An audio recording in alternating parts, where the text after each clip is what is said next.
And keep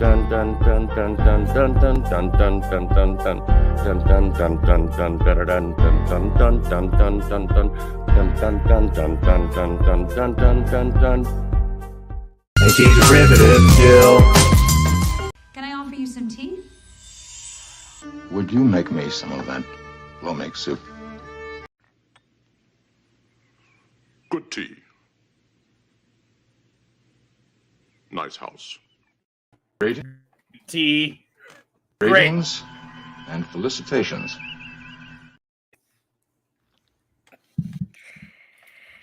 Hello and welcome to Plomeek Teatime number 40. And if you're wondering, is there a perfect UFO episode? Well, I think this one comes pretty close. This one it's a pretty difficult UFO episode, though, to put myself into, because all of the science fiction that I know was science fiction when this episode was made became a reality just 25 to 20 years after this episode was made, which is really great because this show is a near future science fiction show after all. So they succeeded splendidly in predicting in the prediction of digitizing photography and studying both the magnification and the use of digital microscopes and telescopes. And today we're going to talk about that episode, and we're also going to talk to Tony about some flying car stuff. So thank you, Tony, for being here today. It's no problem. And also hello to Scotty R37. Hey guys, hey everybody. I just wanted to say something really quick because I had started a replay of Fallout 4, and I got like an hour into it, and I realized that all I was doing was building houses. Yes.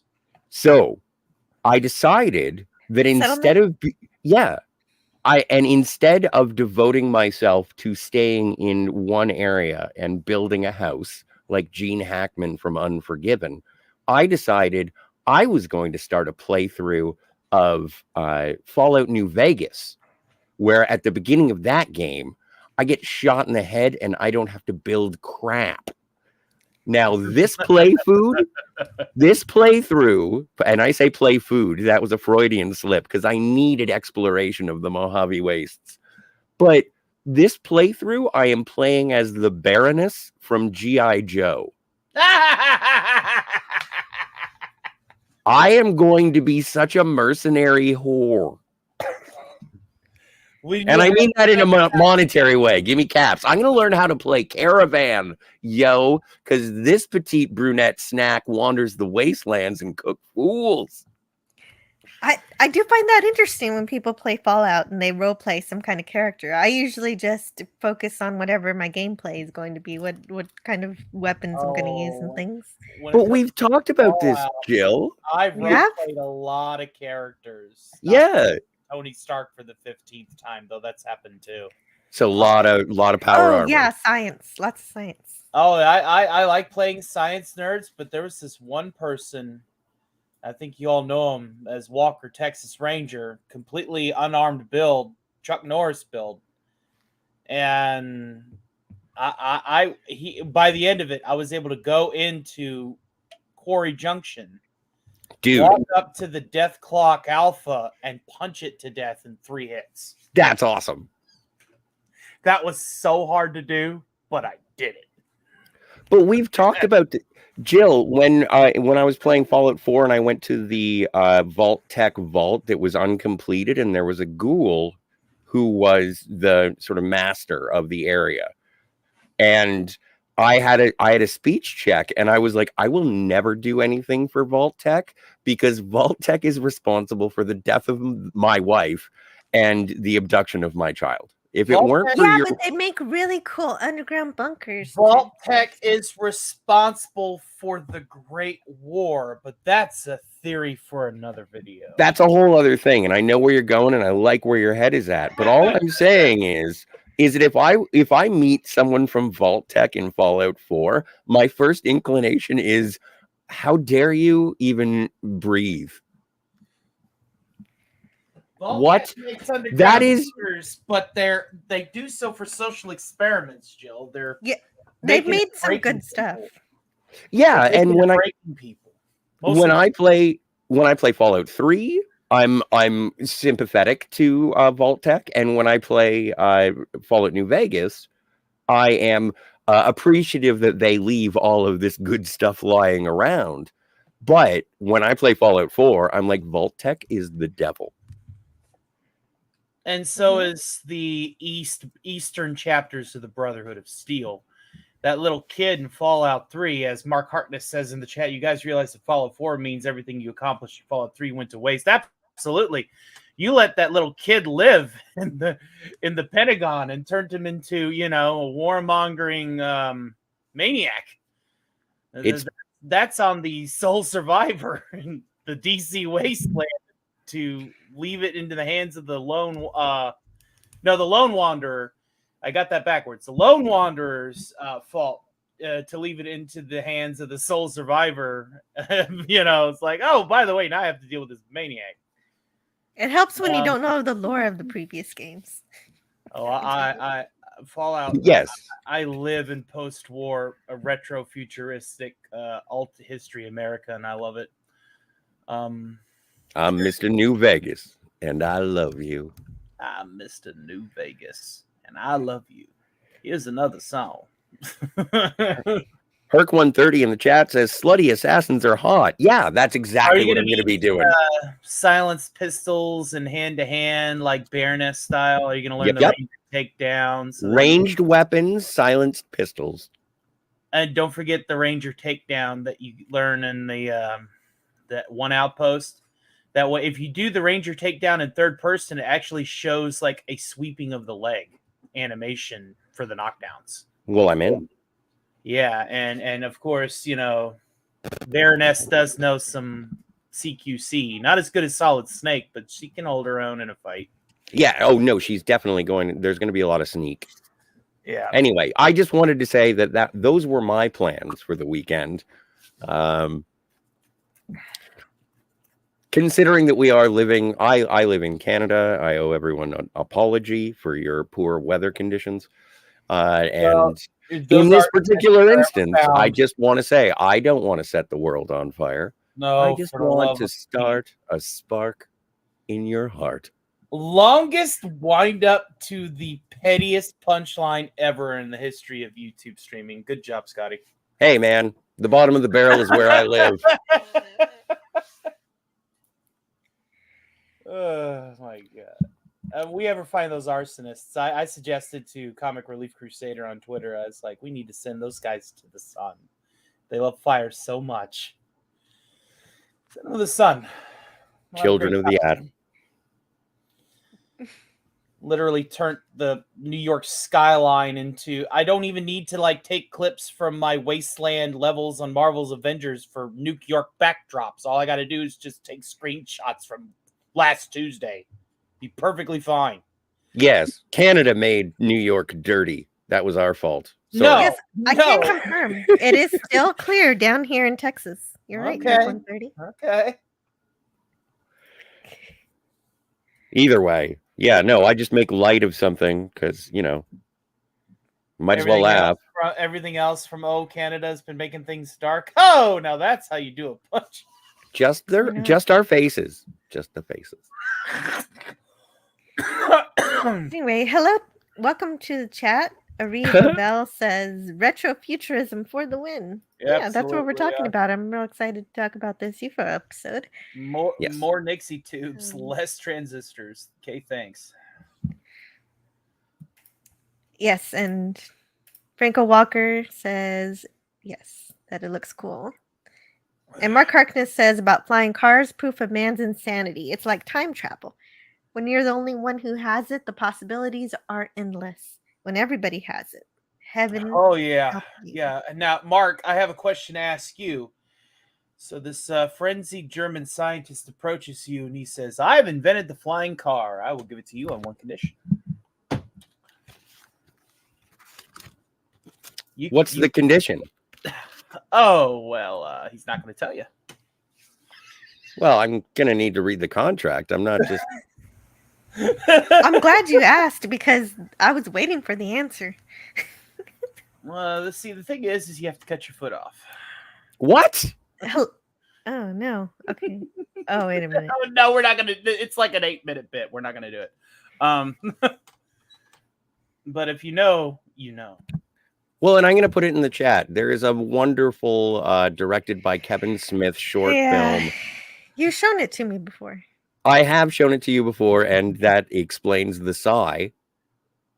Yeah. But I am going to put it in the chat for anyone who would like to see Dante and Randall talk about the flying car. Remember the times whenever Kevin Smith didn't sell out to the woke agenda? Pepperidge Farm remembers. Oh, that's a whole other conversation as well. Oh, indeed. But we're not here for that. We're here for good stuff like UFO. Yeah. Herc 130 says, I just had Indian curry for lunch. I might have to leave quickly with no notice. Well, we are happy that you are here when you are here, and we are happy whenever you are kind enough to put the tape in the rewinder and rewatch it. Hello, Wes Cagle and Mark Harkness. Oh, wow. Look at this. Is there a reason that these symbols... Oh, okay. That's why it looks crazy. Because he's put all of the new pride emojis that are here in YouTube. All roads lead to June. And another thing we won't really need to discuss in detail. No. But is there a reason for these symbols? Yeah, because it's June. Yeah. I don't know. Is that like presenting? Because Wes Cagle, the only time that I really care about people's sexual orientation is if they're hitting on me.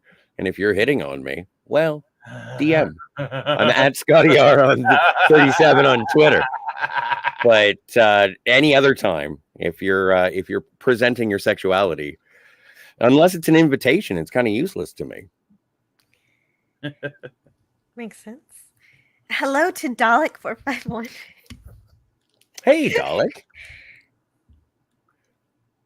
Good to see you, Dalek. Yeah, it was Sorry I great. haven't been on the air in any capacity. I've been grinding out videos to answer your question you posed earlier.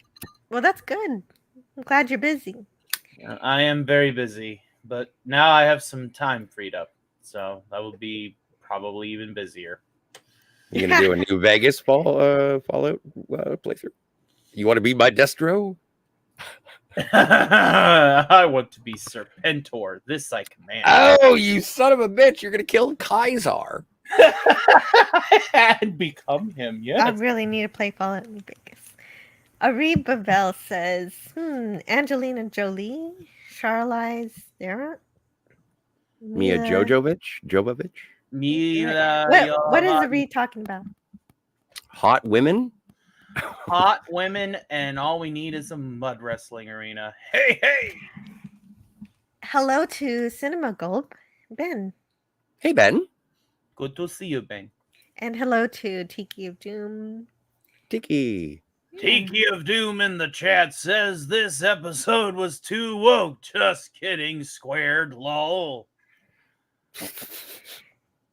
Hello to Nemesis of Eden. Nemesis! It's a pleasure to see you, Nemesis. Oh, what's going on? I don't know. You put up a slide. I did. But I took you guys away and I need to bring you back. There we are. So something's on the radar. Is it gonna be No. This is just the theme song. Oh, okay. I still I have to say, and I appreciate you having me on these Friday Plomeek Tea Times, Jill, is because I'm not so much of a UFO fan. I really like the music, but I find the rest of the characterization and the action to be dry. A little too dry for me. I think it's fun and exciting and engaging. The vehicles is what I come to see whenever I will look at UFO. I just like that turn of the 60s to 70s diesel punk tech. But the only time that I've seen an alien is when it was in the house of a blind woman. Okay, you're right. This episode does not have an alien. Son of a bitch! It's called UFO.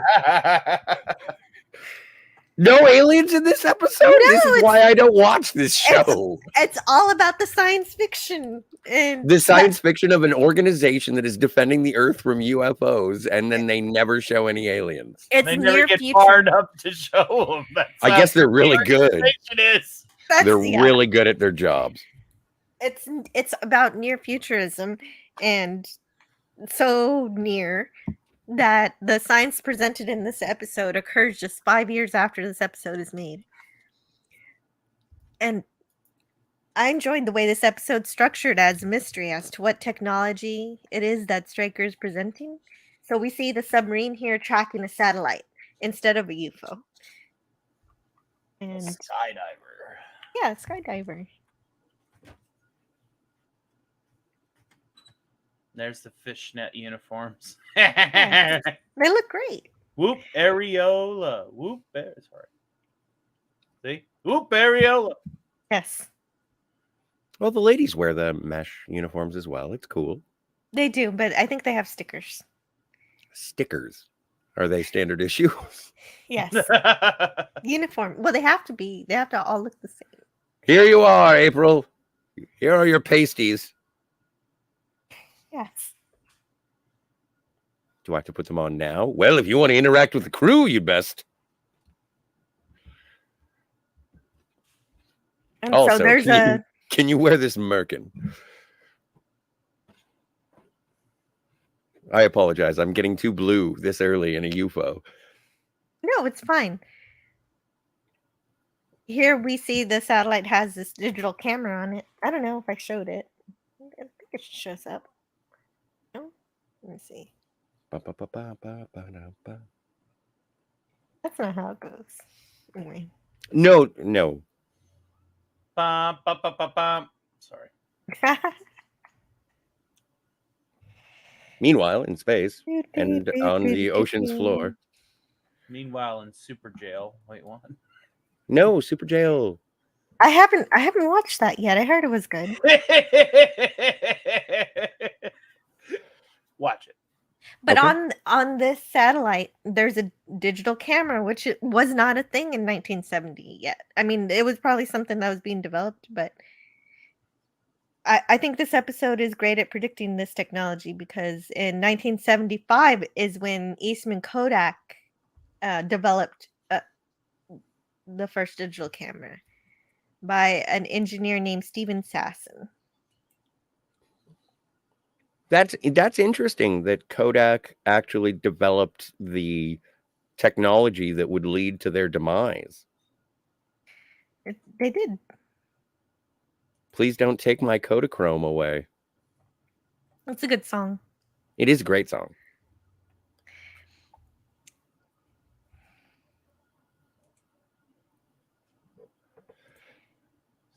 No, I appreciate the aesthetic, and this is why I like watching these episodes with you on Fridays instead of actually having to sit through 15 minutes of people going from office to office saying, "Can you do this stuff?"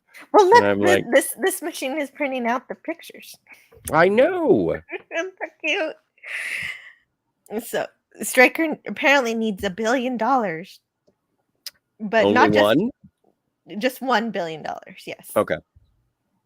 But it's not just because he's made an electronic telescope. It seems bonkers when you hear that at first, but eventually he gets to a meeting in which he describes it isn't just the digital photography. His plan is to hitch this digital telescope to a satellite that will follow the path of the UFO to its home planet. And once it's within 2 million miles away from the UFO's homeworld, then we'll start sending back photos. Just like any satellite we throw out there. Any Right. space probe. So that's kind of exciting, the possibility of learning the location and details about the UFO planet, which would be helpful for all the invasions. That I've seen but one of. Well, you got to remember, an invasion from these guys is always, most of the time, in triplicate, simply 3 ships that arrive and Right. then are And- subsequently dealt with. Yes, these are the most polite alien invaders ever. They never come. They never come in more than 3, so that they match the 3 interceptors that Shadow has. Such a prop budget. Wow, UFO is the beginning of the mirror universe. Uh-oh. And the teleplay is by Tony Barwick Hey, Tony. and directed by Alan Perry. Why do you say Alan. that UFO is the beginning of the mirror universe? Well, because they're just such a xenophobic Earth that they are trying to destroy any incursion, and the only alien that I've seen so far was a very pleasant man who was silently skulking around a blind grandmother's house, never did anything untowards, and then went away and then was destroyed by another alien, I think. Oh, you're making me think of another episode. Okay. Yeah, continuity and such. And so there's been no diplomatic envoy. Well, they attempt diplomacy, but it's very difficult to do because of the invasions and I think there's a breakdown of communication is what's going on here. I don't think it's that big a deal.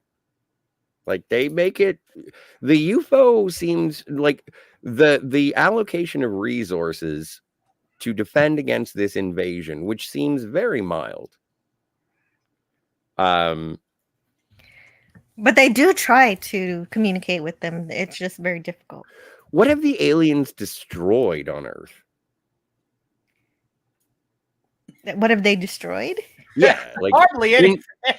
In terms of their overt machinations towards invasion, what have the aliens done that is such an affront? Few passengers, few pedestrians, hardly. They've blown up a gas station. Well, yeah. Okay. So did Superman. I mean, they do present a threat, but the reason why they don't make it is because the interceptors make it. Their Shadow's doing their jobs. Like Tony said. So, all in all, how many human casualties have there been to warrant? I haven't counted. If I were this particular multi-billion-dollar endeavor, I'm thinking maybe 45 total human casualties. All right. Senator, I would like to see exactly what it is that we're funding here. What is the threat from the cosmos that you refer to that we need to develop all of this military machinery? You didn't think we would spend $20,000 on a toothbrush and $15,000 on a toilet seat now, would we? Sorry. Independence No, Day. it's fine. Independence Day. Anyway, I didn't come here to undermine the legitimacy of Shadow. You just did. Yeah, you did. You're just saying exactly what you did do. Okay, so I did come here to do that because I was presented with a series of questions, and I would like those questions answered, Your Honor. Uh-oh. This is a tribunal I need to sit out of, simply because it'd be entertaining to watch you two have this discourse. I'm just curious. Carry on. Well, what would happen if Shadow weren't there is probably more than 3 UFOs. More than 3 UFOs. Yeah, right. The invasion is coming very slowly. So eventually there would be 3, then there would be 6, and there would be 9. Then you go all the way up the 3 times multiplication table. And eventually you're going to have 133. I don't know. They have the Kobayashi Maru before the Kobayashi Maru. You're going to have yeah, right. Eventually, you're going to have 450 UFOs without Shadow, and then they can take over the Earth. So, yes. So they are important. If they weren't there, then. And that's why we need Ultron. That's why we need Ultron.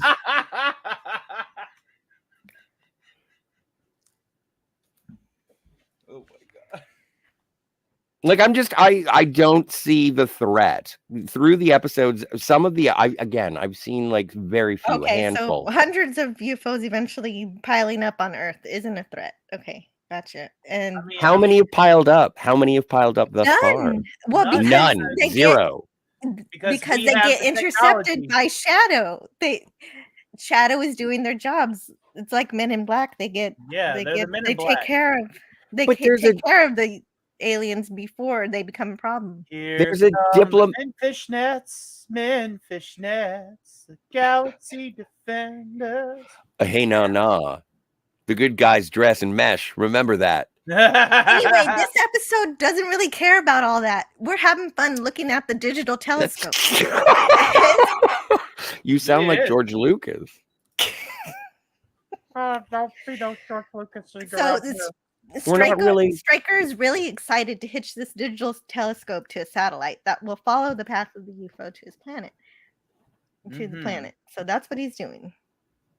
And so this guy here, he wants some funding too for his own experiments. And as it turns out during this episode, we learned that while Stryker was working on his digital telescope, this guy, Kelly, the big reveal, I'm gonna tell you the end because it won't whole Yes. thing won't make sense without the end. Tell me the end.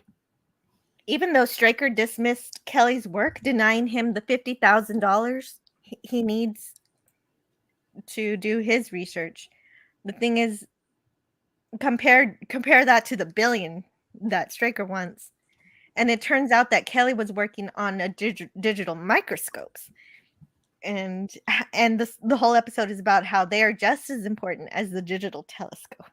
And I think this episode is perfect. Anyway.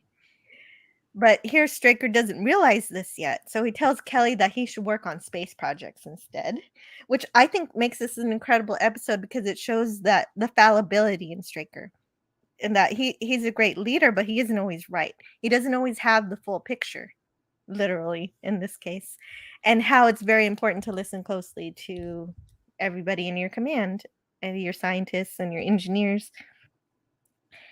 And Stryker got so focused on the big picture that he missed the importance of the details. And at the same time, I adored his focus on this digital telescope, especially this really cool clear whiteboard that he has. Yeah, this thing. I want a clear whiteboard. I know it's just like a clear whiteboard. Like I know it's like just a window, but like a window pane. Wouldn't that be? What would be the practical applications of having just a pane of glass? Well, for what you see right here, because you could see Stryker and you could see the people who are watching the presentation. Outside of a narrative device and a television show, what would you need a pane of glass to act as a whiteboard? You wouldn't. No, but I think that there is a certain. It just looks cool. I think there is a certain level of creativity to it in terms of being able to write with like wax pencil on a piece of glass or on a pane of glass or plexiglass or whatever, and then being able to go around and look at it from a different perspective. What you have this is painstakingly illustrated in terms of how it's going to work, but then to be able to turn around and say, actually, you know what? When I look at it inversely, the mechanics don't necessarily work out, and so I'm going to double check that. Like, I do think that there is a three-dimensionality of working on a transparency that can help with the intellectual mind. Well, as far as all things space technology, especially vehicles to travel through space, symmetry is often the watchword because of the vacuum-based travel that you would need your vessel to go in. So it needed to be efficient as possible on all sides. Well, if you're getting into that, then you're getting into looking at things, at all the slices of all of the kind of whatever you're looking at. Well, it's structural all the cross integrity sections of everything. It's structural integrity. It's thermal absorption and dispersion. radiation, kinetic energy, whenever you hit like space debris. Mhm.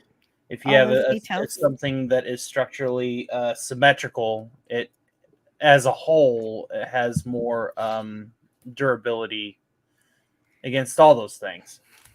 But my main question about this telescope is that it says that it has a magnification of 2,500 times, but times what? Because I don't know if I need rewatch to understand what, but they just say that at 2 million miles they'll be able to get a clear picture, which is a pretty 2,500 times magnification. I would say base magnification of 2x. Mhm. So 2x of what? 2x of What is X? normal vision. Like, you have a with magnified the human eye. doubles the image. Yeah, I would say. Because he just said a magnification of up to 2,500. Whenever you're not given a variable of measurement, you're to assume the base variable of your measurement. And that's us. We're in the base. And so that telescope is able to see Pluto. Good job, writers. But anyway, carrying on. Well, Yeah, all right. And so the Hubble telescope, by contrast, can see 40,000 times more Yes. light than the human eye. Yes. Again, this telescope can see Pluto up close. And the Hubble can see galaxies from pretty far away, and the James Webb telescope can see even further. I couldn't find the times the 100 eye variation for that one. Yeah. And even though, well, and this is the part of the episode where we actually learn that Straker's trying to track a UFO, because that's the most interesting part. Well, it is his job. It is. Mhm. And I think it's really cool in this point that Shadow has to get help from NASA to launch this space probe for whatever reason. Not those American bumpkins. So there's your proof here that Shadow is a legitimate organization that works with the government. Sort of a Men in Black. A global coalition against the repulsion of alien invaders. Like Exactly. shield or sword. Mm-hmm. Shield and sword. Respect. Yeah, and Straker's so happy because he's got his money, I guess. Oh, good. The funding came through. Mm-hmm. And here's the telescope. I would like to remind you that this is a man who sacrificed his son in the defense of Earth. No, actually, he sent. That's true, he did, but he was trying to get the medicine, but he didn't tell anybody he was getting medicine for his son. So Alec, not knowing what was going on, diverted the medicine because they needed the vehicle that was carrying it. And then when Straker found out about it, he didn't change the course. So that was the point where he sacrificed, I guess. Sacrificed his son. Yeah, because allowed his boy to perish. Yeah, because the UFO threat was bigger, I guess. So far, the only person who has died in repelling aliens has been Straker's son. That's not true. I know. I'm being facetious and callous. You are. I'll reel it in. No, you don't. No, don't reel it in. Why would you apologize? Because I'm being crude against a show that you enjoy for the aesthetics and the science fiction. And I do agree with you, but the narrative of the show is where I get lost. All right. Scotty is very standoffish by default. You can't really knock him for his nature. I didn't. He's knocking himself. I am. Because he's surrounded by an assembly of his peers and an audience in the chat, which is a very awesome audience, by the way. Hey, thanks, awesome audience. Yeah, thank you. Of course. Yes, also, speaking of awesome audience, Bird of Prey 5 is here. Hello, Bird of Prey 5. He says, Bird. I know. Women on submarines just 5 years in the future? I know. I'm scared too.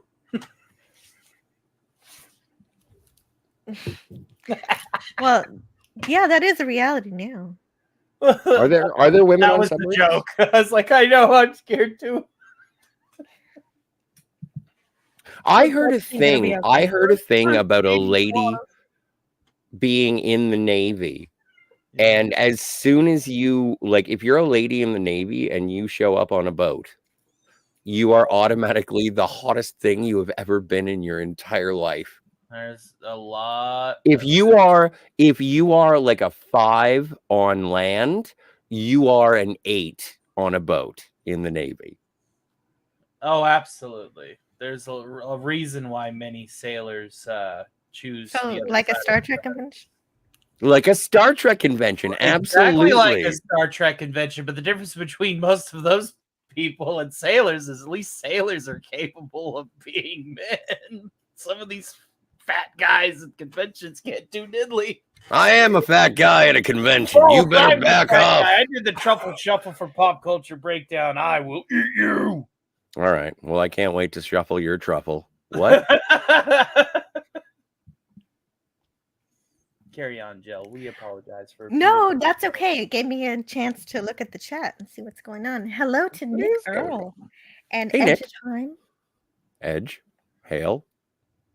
in the far distant future of the year 1998. In the far distant future of the year 1998, we find ourselves in a world of apocalyptic terror. Bum, bum, bum. Cue Humana, like humana. title card, spread, people panicking, stock footage, blah, etc., etc. Witness now as the world ends. Dun, dun, dun! And stuff, that whole gimmick, that whole schlock. That sounds great. Mm-hmm. I'm ready. Bird of Prey 5 says range 500 miles? 500 miles from what? Well, From my kitchen. I was Well- going to say I would walk. No. That's No, don't do that one. No. Low-hanging fruit. Carrying on. Well, it's a camera that's in space. So it's like a satellite that's somewhere. The shadow knows where it is. So 500 miles away from the planet? From Earth? Or from whatever they're taking a picture of. I would fly 500 miles, and then I'd fly 500 Adiota. more. Franco Walker says, I'm sick of this. I'm leaving. 144p potato vision, constant buffering. I'll watch it later. Take care, everyone, and much love to you all. Oh, Well, and man. Franco, I'm sorry that your resolution is low. Ari Beville says, the shadow knows. Yeah, I'm sorry your internet's failing you today, Franco. Ari says, Scott, this series undermines itself. It doesn't need any help from you or me or anyone else. That's why I didn't watch it when it first ran. Ari, you're correct, and that's why I feel a little badly. When I said earlier, I was like, I didn't mean to undermine this entire television show, and Jill said, yes, you did. So I shouldn't be poking. Fine. I shouldn't be poking holes in people's happiness. Like, I understand the aesthetic, I understand the music of this show, but when it comes down to the nitty gritty, these crime scene investigators not so good at solving crimes. Well, the show has its own parameters and its own world, and the way it sets it up is the way in which you should watch it. And when you externalize it too much into reality, then that's when it falls apart. And if you want it to fall apart, then you're not going to have any fun. I am having fun, though. Jenga? Sorry. Wes Cagle says, wow, I'm really out of my reckoning in this stream, having no idea even what the premise of the show is. Oh, okay. So Wes Cagle, what's going on is that aliens invade Earth and Shadow is set to defend Earth. That's it. There's an alien presence. So they claim. Well, there's an alien presence. Just to expand on this a little bit, there's an alien presence.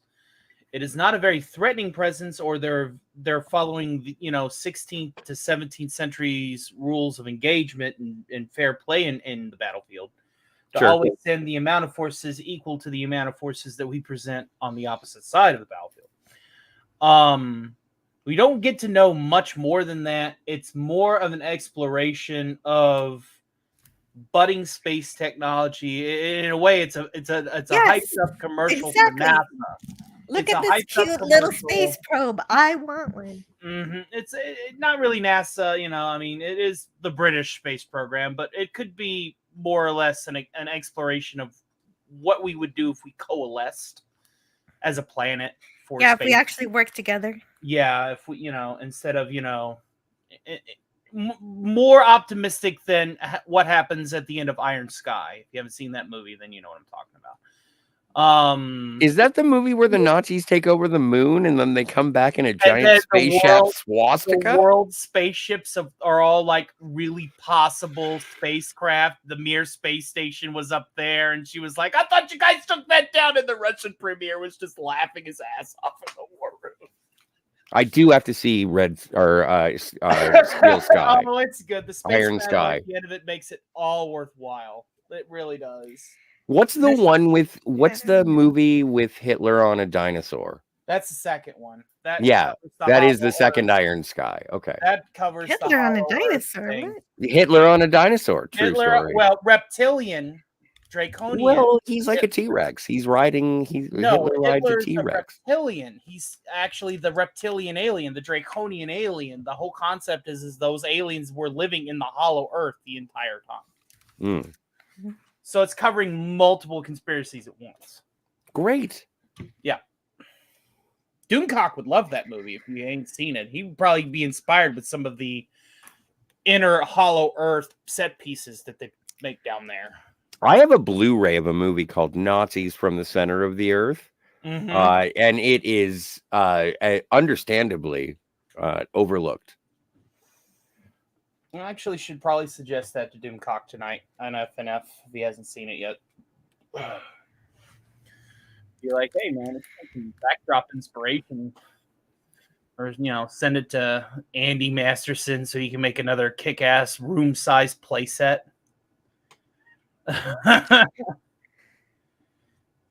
Hey now. Wes Cagle says the British space program. What's that? A giant slingshot and a guy sitting in a converted trash can? No, that was the Soviet space program, but close. Same continent. Ish. It wouldn't be ideal to launch anything from England. No.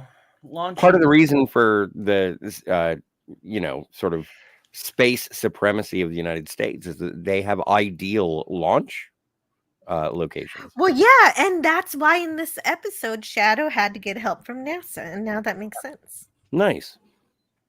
It is one big commercial for NASA. It really is. So there are attempts at realism here and there. And so and so the main fantasy aspect are the aliens themselves. Right.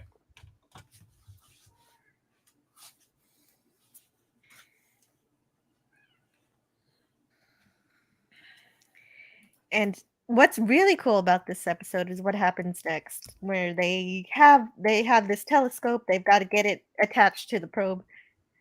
So in order to do that, they're going to have to do a spacewalk. So here they go. They're going to do a spacewalk. It's really cool. And the coolest thing about this spacewalk is that there's a spacewalk happening right now. Like currently? Like in real world? Now. Like in the real life. Let's see what they're doing. Is it on the ISS? Here, let me show you. I don't even know what's happening. We're going to look at it live right now.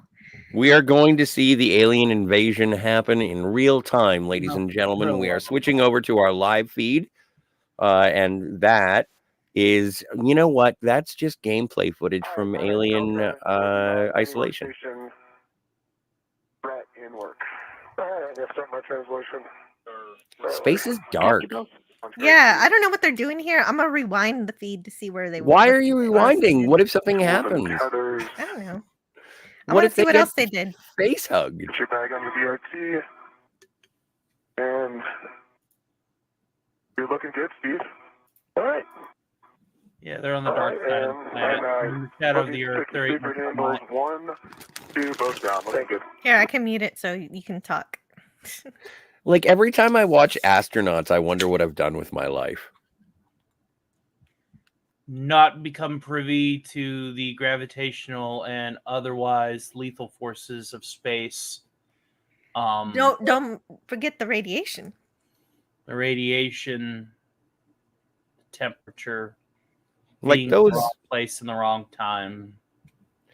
it may seem sort of flippant, but even doing maintenance in the vacuum of space is heroic work and of a fortitude that I do not have.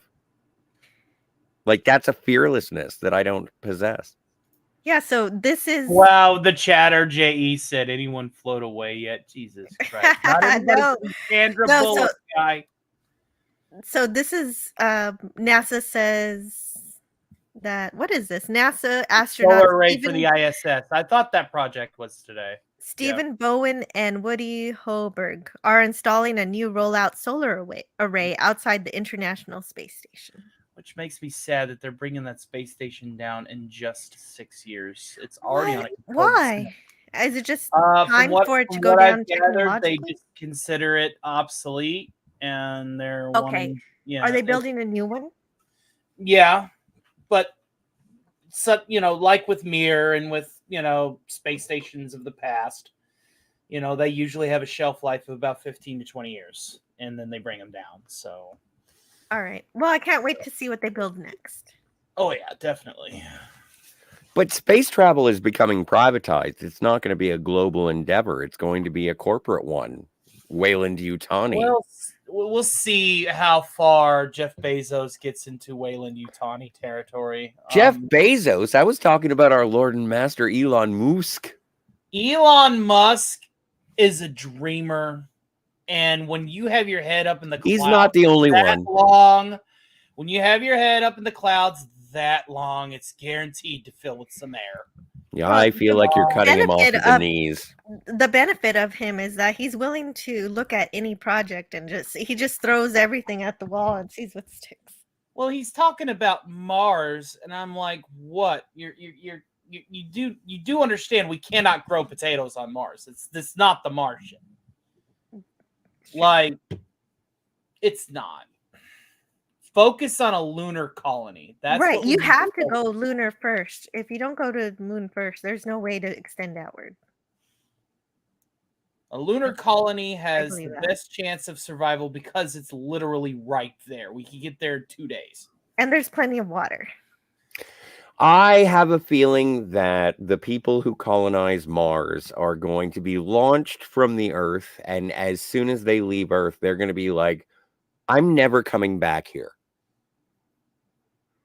Yeah, I am never going to step foot like on Earth again. It's like that episode of Ren and Stimpy Space Madness. Oh, a documentary. Yes. Yes. You go insane. It's like cabin fever on dialed to 11.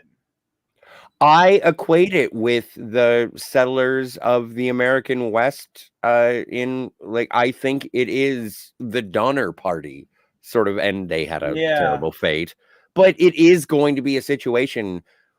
I don't know if modern society has the stomach for a colonization of another planet where the colony dies and then is like, well, we got to send another one at the very least to collect the remains of the initial colony.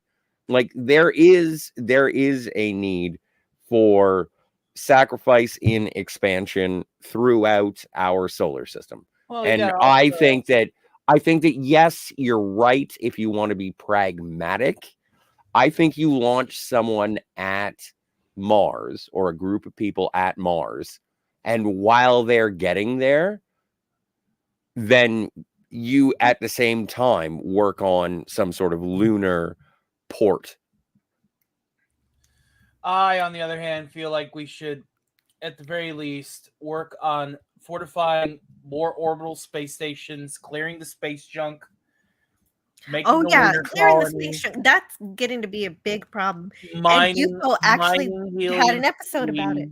Harvesting clean water, getting people used to a different gravity. It's a little bit less than Mars, but Mars also has a lighter gravity.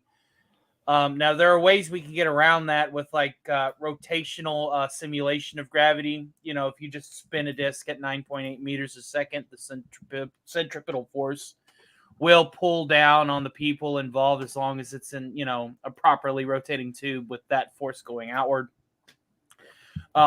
Atmospheres are easily created inside space stations. Just a standard electrolysis station provides plenty of oxygen. You keep a couple plants around for CO2 recycling. That's all well and good. But the issue again, it's like I said, Resources. on one of the first episodes I started doing a science segment on Plomeek was hull strength, hull integrity, durability, longevity. Can you use your spacecraft a second time? I mean, for the bulk of our fledgling space projects, we end up basically leaving everything behind. You know, von Braun said it best. It's like, I have to be right back. von Braun said it best. He said, if it had been our mission merely to go to the moon, gather a handful of rocks and soil, and leave everything else, and just forget everything else, come back, then we would be history's biggest fools. We really need to learn to take care of what equipment we do create because resources are so finite.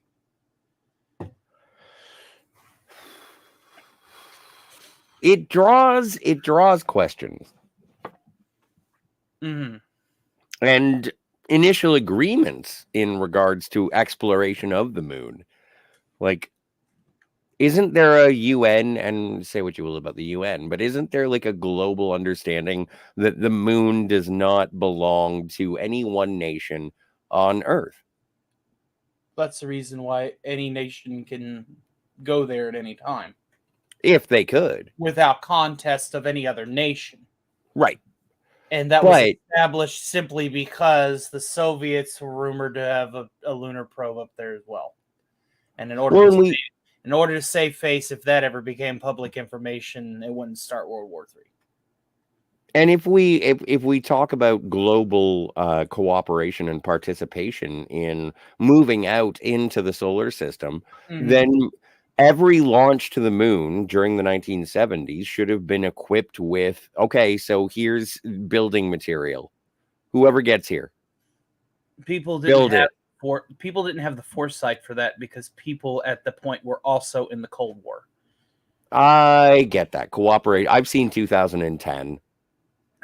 I mean, but 2010 is still a very optimistic outlook of nations doing a ceasefire. Also influenced by an external force, though. Yeah. The thing is, it's like, whether it's 2010 or Independence Day, we're always going to have... I can't watch that movie anymore. I don't want to talk about it. Well, I'm just looking at the two extremes. One is a subtle political need to deal with an external presence that is unknown. The other one is less literally being backed into a corner and blasted back into the Stone Age, both of which have a similar outcome in the dichotomy of the human condition, where we have to have something against us as humans in order for us to go, okay, we really need to put the guns down or point them at the other thing.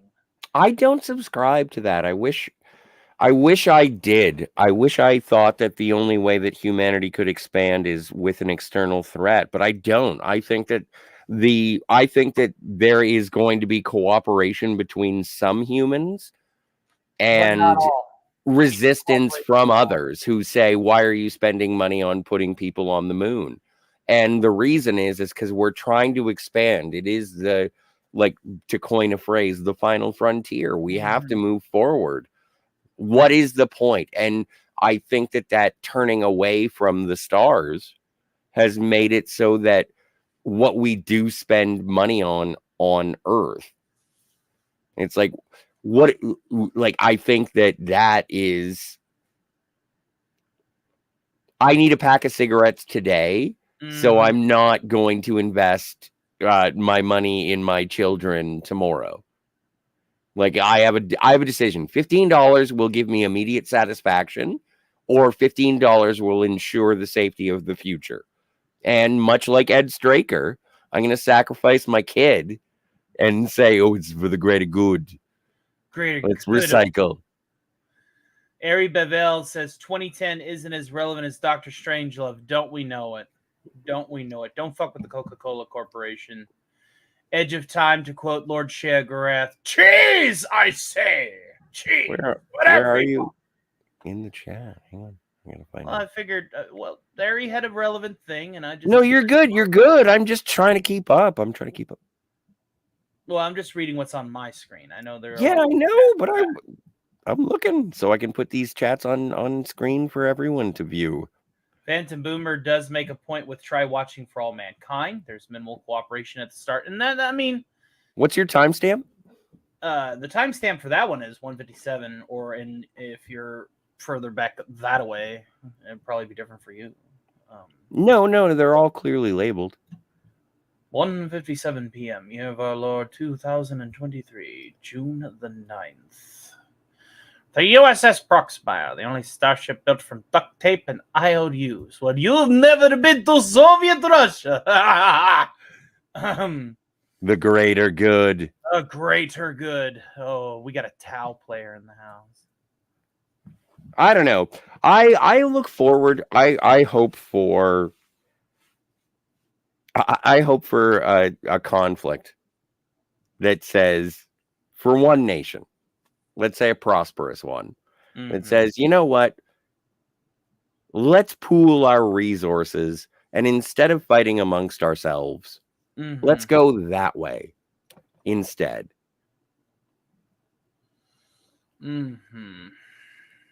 Well, I think a coalition between Russia and the United States to explore the galaxy, would be, or at least the solar system, would be the way to go.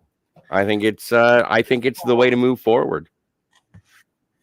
Mark Harkness says, silly and Medikansky. We will not use duct tape in Soviet Russia. Well, that is where you are wrong, because the duct tape, it is used, huh? But we're living in an era now where, sort of inebriates are bestowed upon the general population as cookies. And so making most of us dumber. And it's like, well, no, you should probably restrict those and make it so that if you want to go play, if you want to be an engineer, if you want to explore, there are incentives to do so. Education, science. Correct. And I will tell you this, Mark Harkness. What do you get when you have 12 pack worth of aluminum cans, 2 pencils, some rubber bands, and a roll of duct tape? Mir space station. Now, follow me here. Okay? What do you get when you have 24 pack worth of aluminum cans, 4 pencils, 2 bundles of rubber bands, and 2 rolls of duct tape? Answer simple. If I told you, I'd have to kill you. Oh, Ari says the Russian part of the coalition would be so corrupt and so undertrained, and incompetent, the project would never get off the ground. Ari, I have a rebuttal for that. See, Americans are very pompous and very, very foolish. They live their information on space program all over air. See, back in day of the Union, we would watch the Wile E. Coyote with big slingshot. So this is how we launched Sputnik. We had like 5 bear wrestlers and a massive slingshot, and after 14 attempts and multiple casualties, we got Sputnik into orbit. Why do you think it goes in opposite direction, huh? It's math. Math, American math. Meth? Math. Mathematics. Oh, math. Da. What do you think? All right, you're going to have to work on your dialect. No, I'm very much Siberian, da. All right. Well, I'm no Russian. No So. Russian. Oh my God, that mission. Remember, no Russian. Oh, What's going on? oh hi! I believe we were talking about Rasputin, lover of the Russian queen. We were talking What? about Red Nation, huh? All right. In that I case- suggested a coalition between the United States and Russia, and Ari said Oh yeah, it Over should the be. ocean, We should be the working bear on it. said Russians are lazy and unqualified. What? And Bear corrupt. went over the ocean. Maybe not lazy, unqualified and corrupt. He said. They said. Well, How do you feel about Russians, Jill? I think it's best when Earth gets together and works together to a common goal of, living on this planet in peace and harmony. Is Yeah, that I can't wait possible? for- I don't know. I can't wait for the Imperium of Mankind Be either. nice. It's fine. Do you think that agriculture should be our primary concern on Earth before we venture to the stars, just so that we prioritize the feeding of every person on Earth? Wait a minute. Okay, so you're one of those people who say we shouldn't be doing space travel because they're hungry people.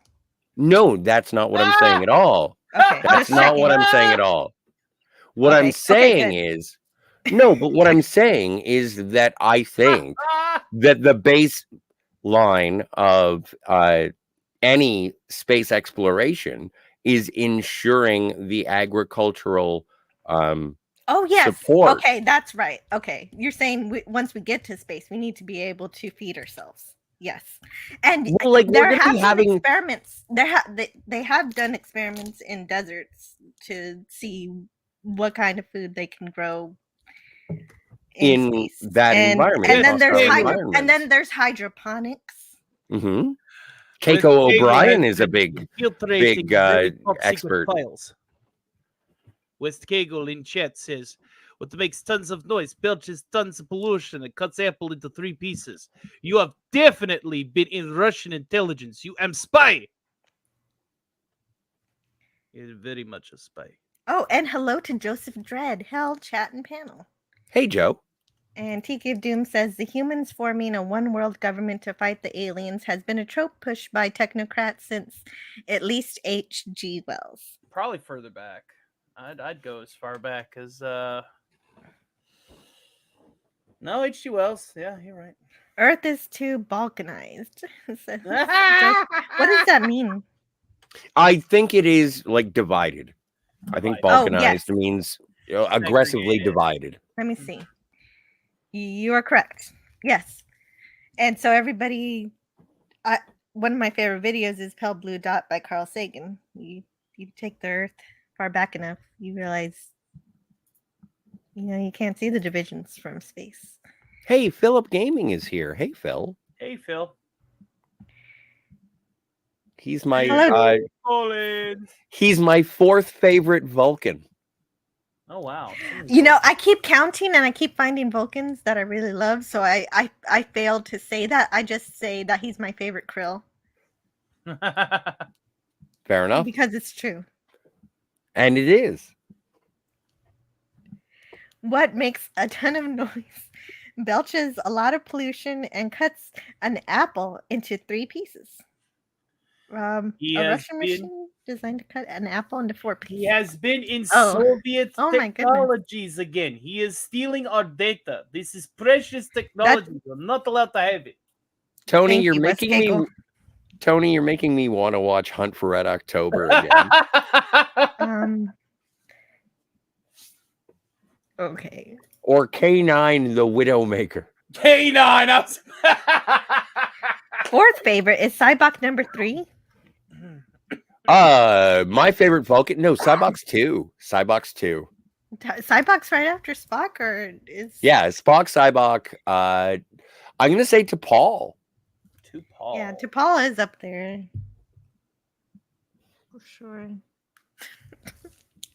But what about Tupac? Tuvok's 4. Well, no, I thought Philip Gaming was 4.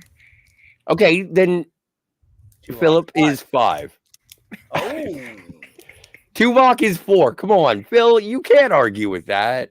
I don't think so. Oh, we got. See, that's what Valaris happens now. because you suddenly We start got thinking of other Valaris. Vulcans. Judge I Dredd do. is Possible. Valaris. Yes, Valaris. No, Valaris. No, I like Phil better than I like Valaris. Right. Phil didn't betray anybody. Exactly.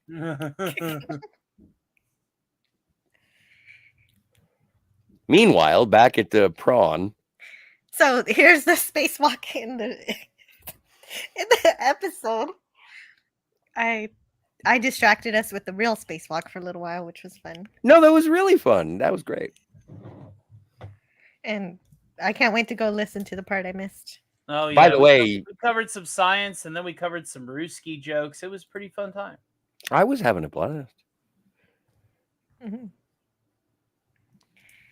Oh man, I can't see. Every time Tony shows up, I roll my eyes and I'm like, oh, I'm gonna have to listen to him talk. But then we sit and we talk, and I have such a good time talking to Tony that I'm like, Scott, you're an asshole. You know what else? Well, Shut up. The spacewalk in this episode was. Yeah, you're fine, Scotty. Don't worry about it. And the spacewalk was gorgeous and wonderful, and of course, Foster was the lead of that team. And they put the telescope on and everything, and then we get to the action adventure part of the episode. Before you move on, like there is a certain level of what is with the purple hair? Uniform. So these ladies are wearing wigs. Yes. And it is to hide their hair color? Yeah. And that is their protection in anonymity, I guess. Scotty, you're looking too far into it. These are the same chicks that does the dive with Batman on the other. Well, if you think about British culture, don't they wear wigs sometimes too? Well, I've never been a woman. No, I think the men wear the wigs too, right? Well, it's kind of hard to be a woman if you're a man, Scott. We covered this because Teague forever was like, Straker's wearing a wig. And I was like, I don't think he is. And no one else thought he was. It's just his hair. He bleached it. And so I don't know. Is this the aesthetic of the rank structure? If you need to find a technician on the fly, just go to a lady with purple hair. Yes, if you need to know where the interceptors are or where a certain object is or how to calculate Ask the trajectory Violet of whatever the mission is, if you need the fine details, you know where to go. All right. And so let me see where I am in the chat. I did star. You did star? Yeah, I starred at the last place that Tony and I were talking. Yeah, but we did skip a lot of the chat, seeing as I have a very limited window. Oh, you did? Oh, that's not good. Yeah. Okay. So maybe you should. I'm gonna when catch Jill up. is away, we help with the chats. The least we can do. Thank you so much. How did T'Pring's help? So Mark Harkness says, how did T'Pring's parents react when they heard she wouldn't marry Spock? They breathed a sigh of relief and said, thank heaven Ston is around. That Ston guy, he's stable. After a time, you may find that having is not so pleasing a thing after all as wanting. It is not logical, but it is often true. I wouldn't want that half-human abomination in my family tree. Fuck that guy. Goldern half-breed. Yeah, good riddance to that Earther. Yeah. You know his mother's a human. Yeah. What? Hello. A prick. Hey, Dalek451 says, did you read my last comment? I didn't, and I don't see it. Can you put it in again? Because maybe it's one of the ones that got skipped. I'll go back up in a minute and see. Well, I got Dalek's dick pic. Well, don't give me that. I don't need that. No. But I was just saying it was impressive. Like I would It's no. a plunger, man. It's a pretty. It's on my Instagram. It is a plunger. It is. It's not so much the color of the hair; it's the really terrible style. Says Wes Kegel. I like a You have- bob haircut. I enjoy a shoulder length or just over the ears look on a lady. look at that Long hair is bob. attractive, but these violet or grape Okay? women. I just have a feeling. Okay, now hear me out here. Mm. But I have a feeling that underneath that haircut is this thing.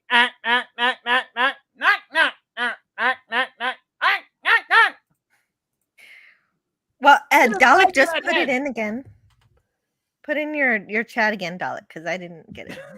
Look at the size of that head. You could land a ship on that head. Wait, what? A woman's hair is the last thing I care about, says Joseph Dredd. Look at Ilea. Exactly. Well, and I've said this many times over the last couple of days. It was like, have you seen Persis Kambata with hair? No. And my answer, I'm like not as attractive as when she was bald. So There you go. I prefer There's- Persis Kambata as a bald woman. Edge of Time says there's a shot for that. Oh yeah, Edge of Time. I sent you a link. You said you wanted to talk about this episode. You're welcome to it. Where I haven't quite finished it yet. Mm-hmm. So this is the part of the episode where they're talking about how to get the UFO to follow wait a minute. This is the part where they figure out how to get the probe to follow the UFO.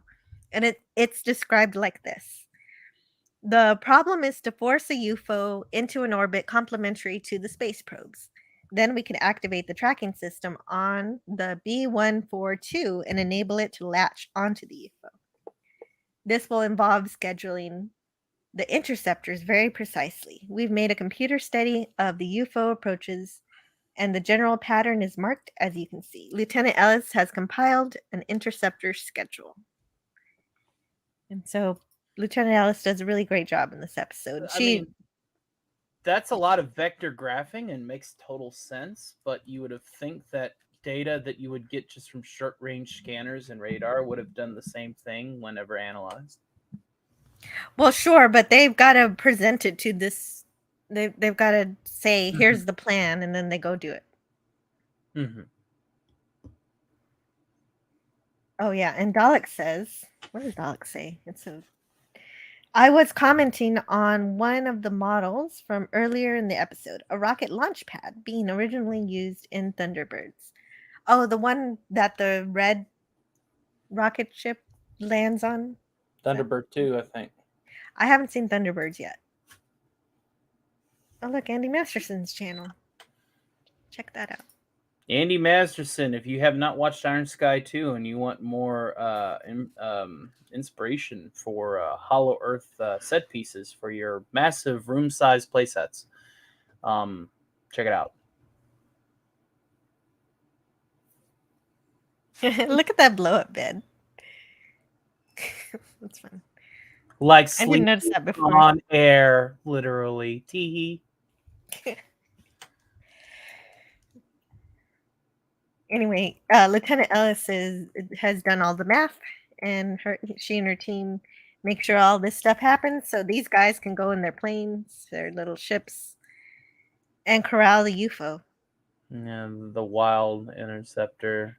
Yeah, and the UFO isn't going the way they want, so they make some explosions to force it to go in the direction they intend.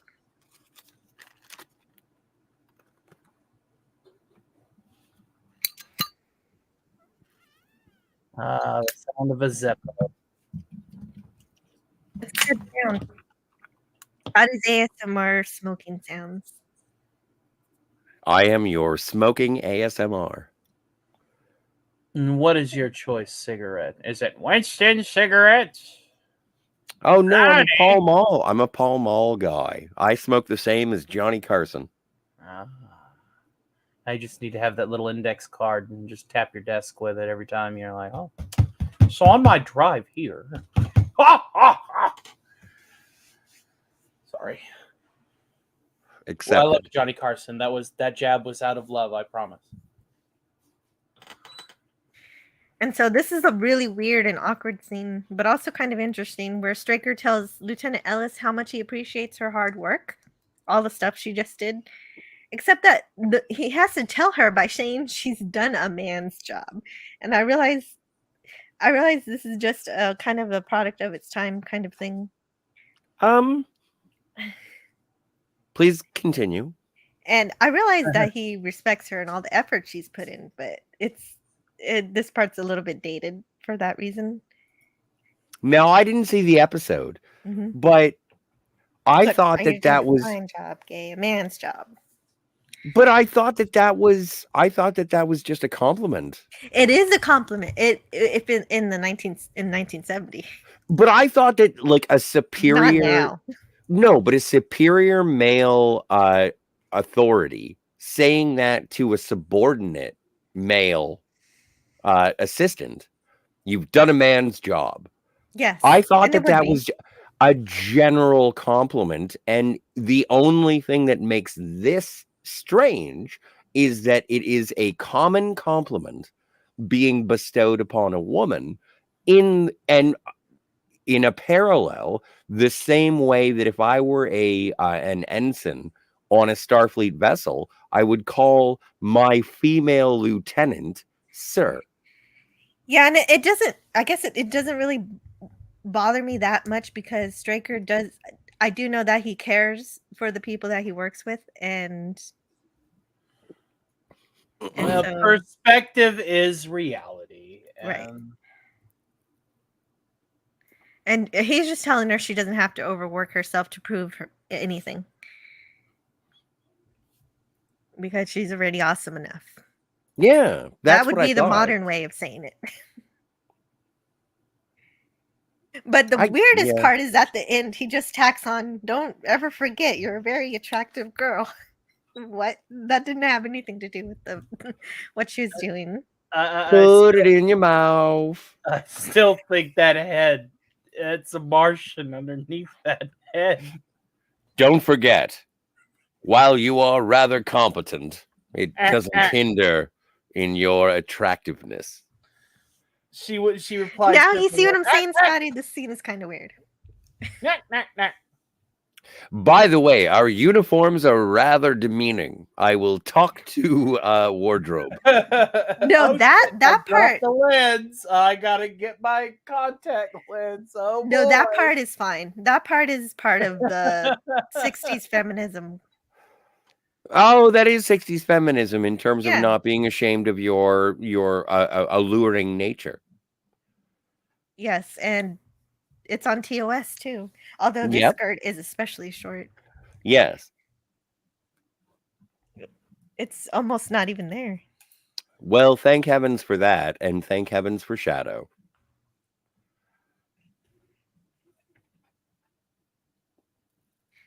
And yes, furlough drop in. oh yeah, one of the things is at the end of the scene, it's kind of funny because Straker says she's attractive. Oops, I'm sorry. She got hit on by her boss. Yeah, exactly. And so the last thing he says is that she's attractive, and that's the only part that Paul Foster hears. So Straker gets self-conscious about it, and he says, "Don't ever judge a situation by the end of a conversation," which is something I tell myself every time I enter someone else's live stream.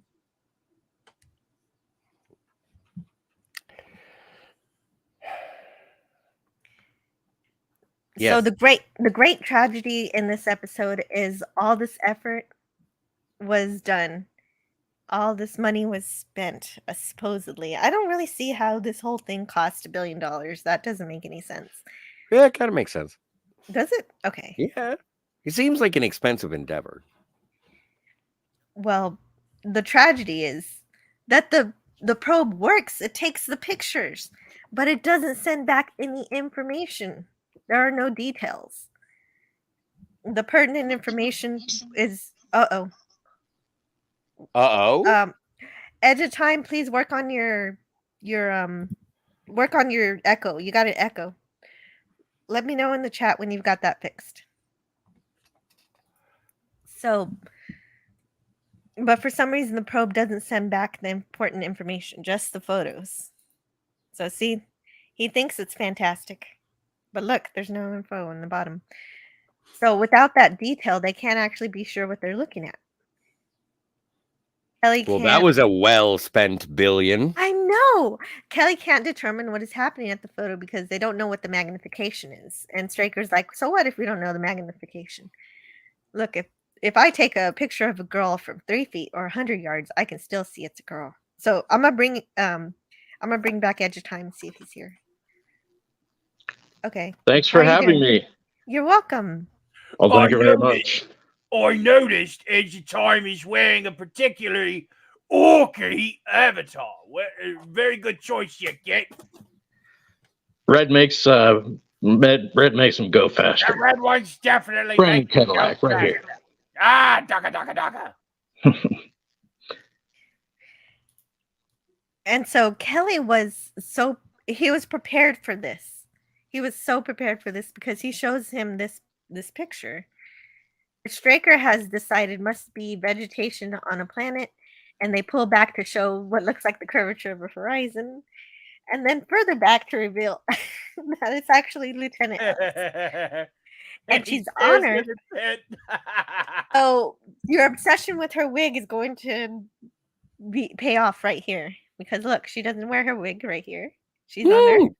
So there's no purple hair. And therefore there is no Martian underneath the head. Perfect. Yes. So never mind. Straker realizes his mistake in not listening to Kelly before to see just how important the digital microscope is compared to the telescope. And so we get more examples. I like all the examples. Yeah, I definitely like her without the wig, but then again, I'm a simple country boy with simple needs. I like her without the wig too, but I like her both ways.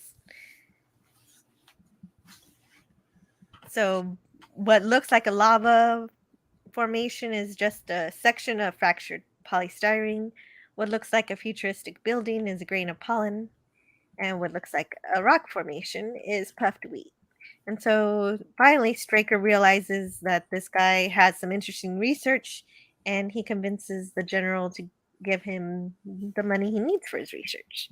And everybody forgets to ask the question. There's just one thing I don't like about this episode is that we never find out why the probe failed to send back the information along with the photos.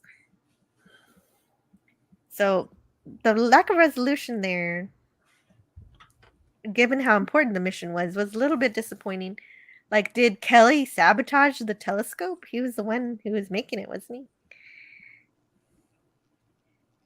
I don't know. Which brings me back to my original argument, is that Shadow does nothing, and I believe this entire endeavor is based on bureaucratic machinations defending against a threat that really isn't there. So I appreciate whatever they do on this show, but I have only seen one alien who is pleasant. Consider Exhibit A. Didn't an alien save Paul's life when they were bouncing around on the moon? There you are. Yeah, that's right. Yeah, that was a wonderful. That was UFO's Darmok episode. These people are evil and misunderstood.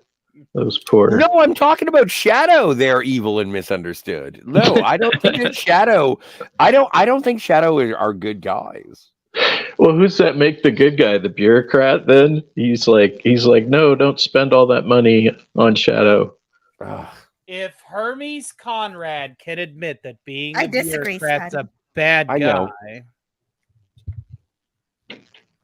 I just don't know what they've defended against, and I'm confused as to what these people claim to do. I wonder if Sylvia designed I've explained it to you 10 times, so I can't help you. You can't do it again. You can't do it again. he can't do it again, boss.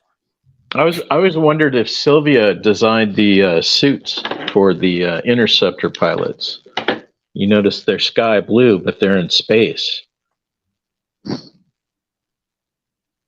Are you following me on this one? The guy, when they jump down the slide, Yeah. they're wearing blue jumpsuits. Yes. I always They wondered do. if Sylvia designed them because Yeah, it she said probably did. She does the costumes. You're right. Yeah. So good job. She definitely gave it a different look than anything else. Hmm. It's a very retro 70s color, that blue. Yeah, I like it. Hmm. And Ari says, "Did you see their hair?" And Wes Cagle says, "Scotty agreed. The '60s called it. It wants its bad hairstyle back."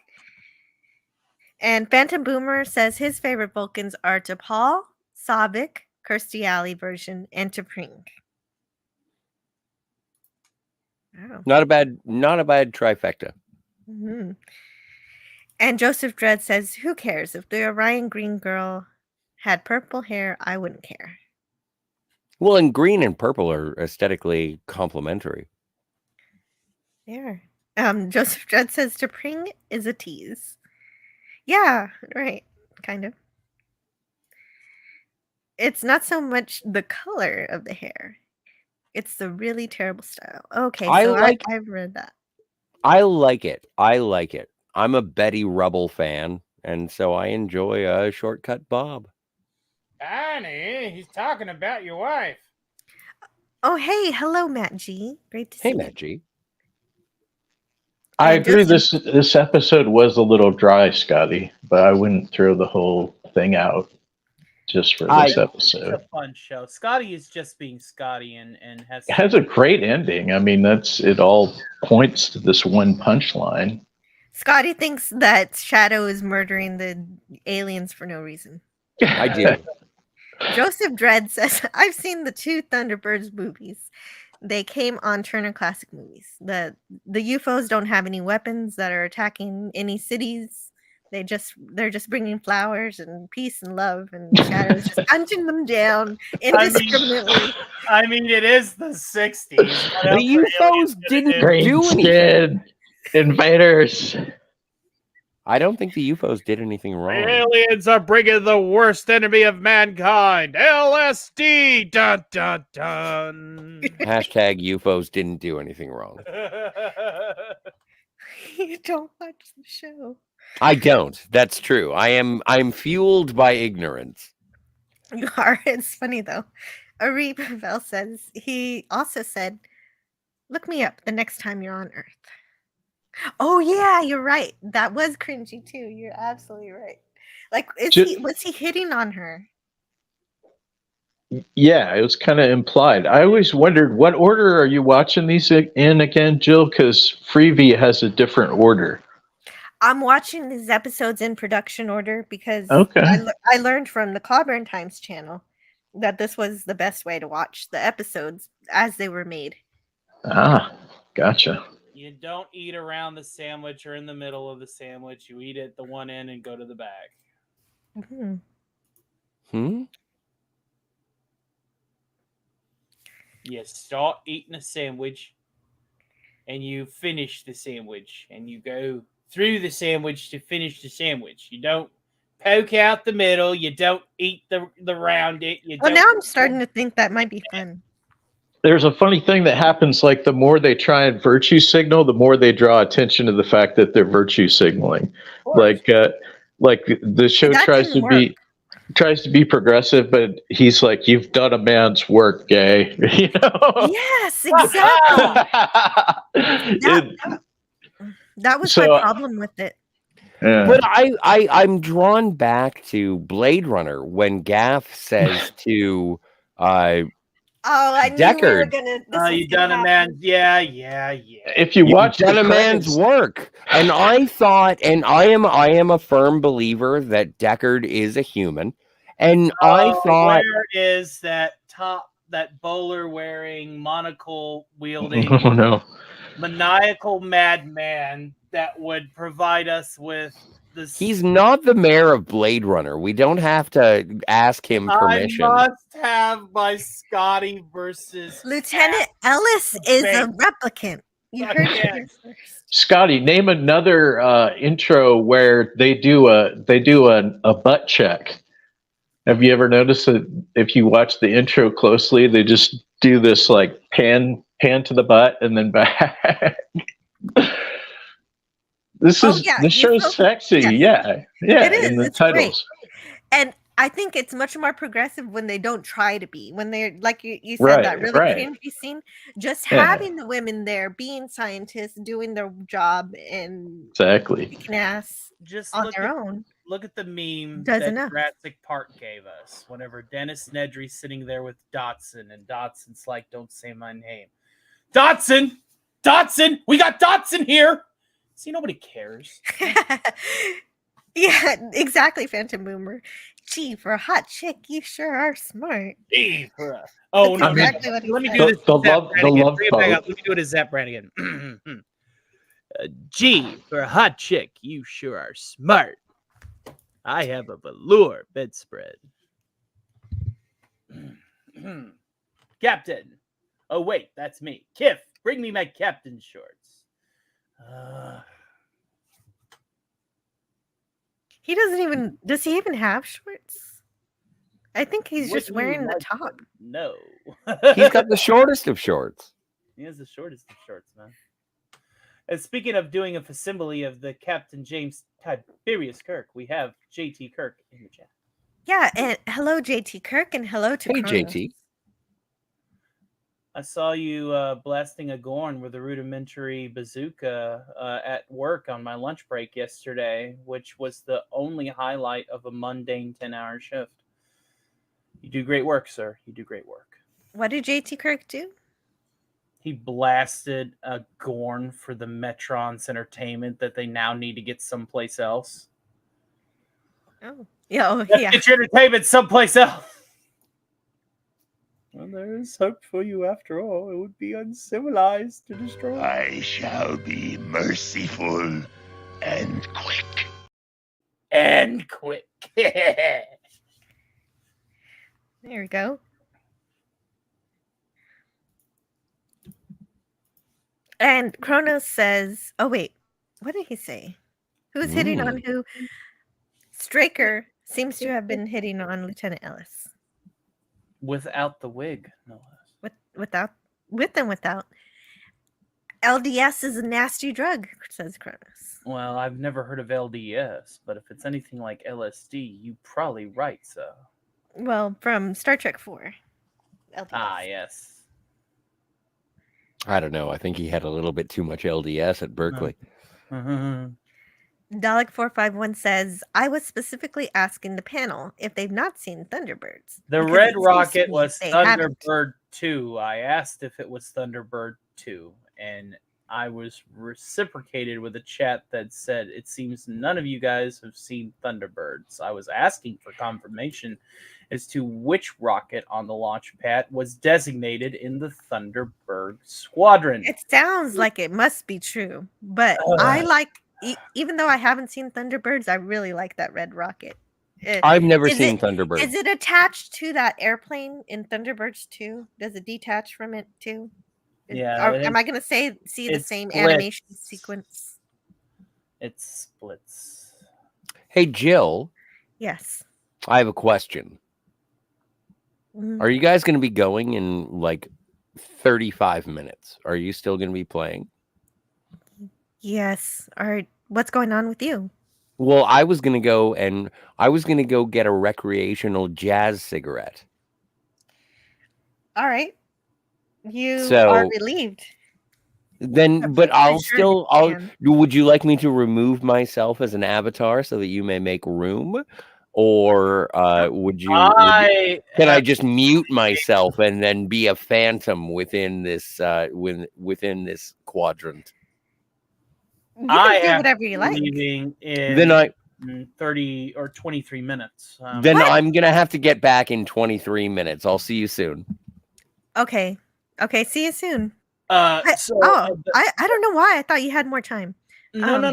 I think it was my error. I think I said 3 o'clock your time when I meant 3 mine because I was waking up. And but you have yet to do any research on the segment. We can. I did, but I need you to talk about it a little bit because I didn't do any research. I need to know what to research because you told me, But even when I You look need up to look those up- even though I looked up those keywords you showed me, I still don't know where to start. So you have to get started. So we're gonna have like a preview of it. Okay. What can I explain in a short amount of time? Yes, Let's see if please. there's any EHD lifter experiments on. Okay, we do have. Explain it to me like I'm 5 because I only went through physics 2. Okay, stuff seems to what be an very ion lifter is, or an EHD lifter is, it is the technology that you see in and I'll go ahead and I'll give you the link to this, or actually I'll just hit the share screen. And Oh, Dalek wants on the panel. All right. I am sharing a screen. I am sharing your screen of an EHD lifter. Okay. Now this is an antiquated piece of technology that keeps our deep space probes moving, because what it does is it creates ions at a steady flow with a minimal output to create.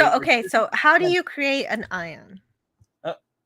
Adding an electron to an existing compound, molecule, atom, ionize. Okay, so this is okay. So I didn't take chemistry. That's my problem. Oh, okay. Well, do you remember those those air purifiers that just had like the metal racks in them, and whenever you turned it on, it felt like a little fan, but it dries it's a dehumidifier, kind of like dust settler, negative ion generator. You know what I'm talking about? I've had a dehumidifier. It's the same technology. It literally is the same technology. The difference is the power output going through this fin, through this foil, is about 30,000 more watts. Okay, so we're just exchanging electrons. Okay. So as we see, when it's turned on, it levitates, and that's because it is creating a differential in the mass of the air. Now that's taped down with fishing twine.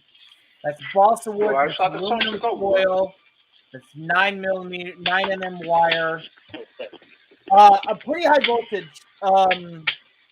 He doesn't really show the generator here, but as you can see, you need a lot of power to create electrogravitic levitation on Earth, and this is obviously something that weighs about less than a pound.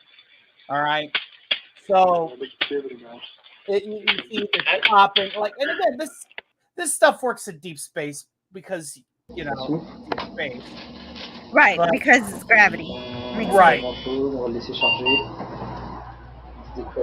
Alternating current. Wait a minute. Who's talking? Oh, is that the video? Okay. Yeah. I can't understand what he's saying. He's not speaking English. That's fine. But as you see, they're adding, this one has generally more and more power outputs they're going over. But the thing is, Magic Commander players, see what videos I watch. But what that is the kind of technology I would like to see harnessed, perfected, honed, because when I see my whole total inspiration for flying car technology, like flying cars with a field, with an electrogravitic field, is the DeLorean from Back to the Future. The tires, they go lateral, they go horizontal, they bring out a glowing field from the rims. It is something that we could probably do if we could figure out the power output. But the other side effect of ionizing the air on that level is frying nearby cell phones, arcing onto nearby power lines, blah, blah, blah, blah, blah. It sounds a bit dangerous. It is dangerous. But whenever I see cars that are just flying through the Fifth Element, I think it has to be something like that technology, because whenever I see a science fiction presented, I have to try and base some foundation in science fact and go, okay, they dialed that up to 11. Well, that makes it more fun if you can see the reality in it. And, because if we don't figure that out, and it's still going to be a very cumbersome vehicle, like you see, like in The Fifth Element, how he's like flying that taxi cab through like all kinds of different levels of air traffic. And yes, listen, a car is aerodynamically designed to hug the road. The air is supposed to travel over it and create a little hug of pressure. Yeah, and just a little bit of the tire is only ever hitting the road at any time. Right. And whereas an airplane is the exact opposite. It's lightweight and it's wanting to get air underneath it. It's wanting to get air pushing it. And a lot of what they say are flying cars today are really just airplanes. It's very much just ornithoptic aircraft. Yes. It's just another. But the problem is because you're trying to design an aircraft with the aesthetics of an automobile, with the designs of an automobile, you get a subpar aircraft and a subpar automobile. You don't get an ideal automobile and you don't get an ideal aircraft. You get a subpar combination of the two.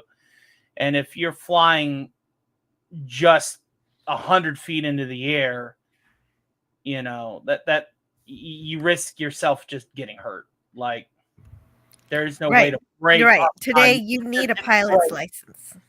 And that's another part of my flying car segment is actually designing a cockpit similar to the cab of an automobile. What kind of mechanical implications would be needed? Like the steering column, for example, if you're driving with the steering column, obviously it's locked in place. It's, managing the tie rod and it's managing your power steering and all that stuff. Mm-hmm. And it's keeping to that mechanical form. So you would have to put in additional elements. So where if you were like in the air, part of the conversion would literally unhinge or put it onto another tab to where the steering column now acts like an H bar so that it is a familiar flying apparatus without taking too much away from the automobile cab. Because in order to make a flying car of this caliber that you see in sci-fi, in order to see how Doc and Bruce Willis are able to just like veer through the sky, you would have to go, okay, well, obviously the steering column is now also acting as something that can handle the pitch and yaw of whatever energy field intensities. And I think it's so much that I can't cover in 20 minutes. Well, no, you can't. But it seems like you're just as interested in the aesthetics of the design as the technology itself. Well, one of the things in engineering and science in general, whenever you're presenting an invention, is it must be aesthetically pleasing. Obviously, it is the least important element when you're presenting a design, but it's the first thing people see. It's the first thing people see. If they see a Soviet machine belching pollution, like Wes Cagle said earlier in the chat, and it's cutting 3 slices when it's designed to cut 4 slices of an apple, they're going to go, okay, well, that's garbage. Mm-hmm. So if you see a car that's literally got wings like folded on top of it like a dragonfly, perched dragonfly that fold out, and it's got its back tires out from the vehicle. I'm explaining a real flying car concept that somebody did. To me, it just looks. You still have to park that in a hangar. You can't put that in a parking lot. You can't just be like, okay, well, I'm going to the supermarket today and land it in a right. I saw one that looks like a giant drone. Yeah, and the drone technology is good, but it's just going to go through more electrical power in the same instance than an EHD field generator would. The problem really is our battery output. I really wish Padre was here. He bounced these ideas back and forth with me all day. I wonder if he's okay. I haven't heard from him in a minute. But welcome to Retrofuturism with Tony. I recommend the book, Dude, Where's My Jetpack?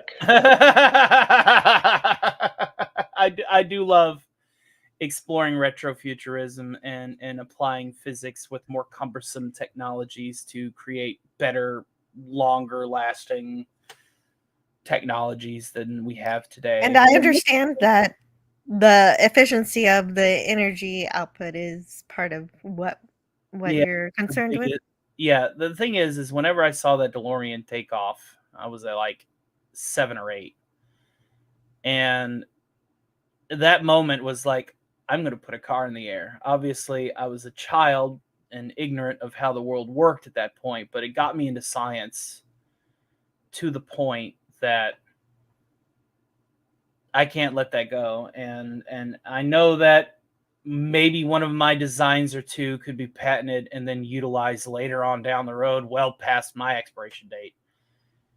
But if I could contribute to that in any way, shape, or form, I'm going to. And that would be wonderful if you made a contribution like that.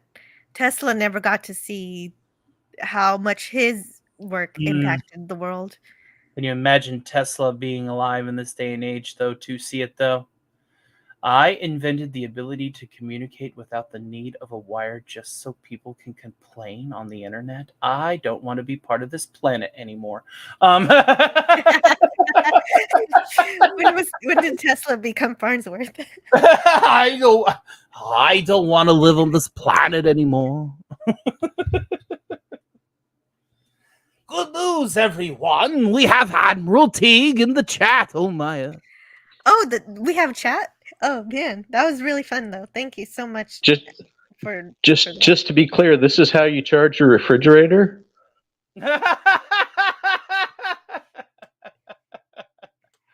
I like the orc. The orc is fun.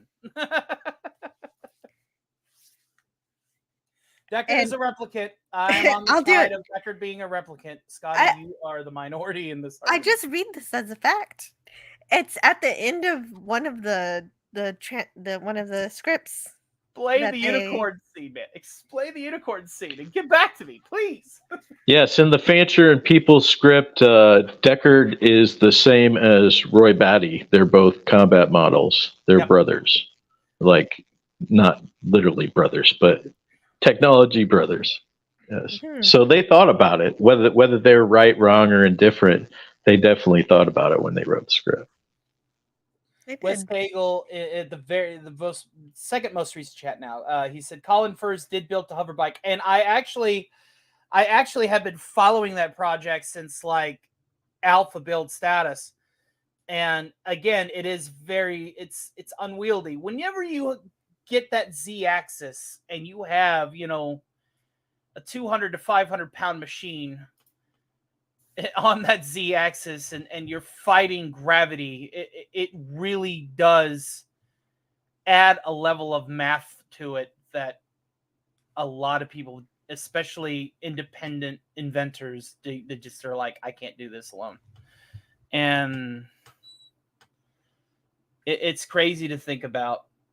I would love to see more people working on this. But again, I also have a segment about the legalities, how we would approach the legal system with it. And like you read my chats the other day talking about it. I'm like, yeah, we would need pilots licensing to be streamlined. We would need to make it user friendly. That's why we would need a car like cockpit and all kinds of stuff. You can't have a bunch of switches that literally handle every element of your aircraft all over your cockpit. It would overwhelm the average driver. Right, exactly. It would have to be simplified. Right. No, definitely. I am not a pilot. And Cronus says, who is watching Jurassic Park? You are. Tomorrow. I do like that movie. I don't need to watch it. JC Kirk says, sorry, I fell asleep last night. Did y'all make it out of the space station? Kronos says, no Thunderbirds here. Me neither. Oh, right. Dalek wants to be on the panel. Let me send him a link. I'll be making a seat for him here real soon. I have errands I got to run. And Admiral Teague, I will haunt your chat and possibly your panel if you want me up there when I get back. Sounds great. I have to get the stuff done, though. And I'm going through a lot of stuff outside in the 3D world that's very emotionally draining. So I don't know if I hope that I've been an ideal guest. You have. I was so excited to have you here today, and thank you so much for going through the flying car stuff. The real quick, we could have another segment on it when I've done a bit more reading on it. Mm-hmm. And Always a we can pleasure, have a little Connie. more fun.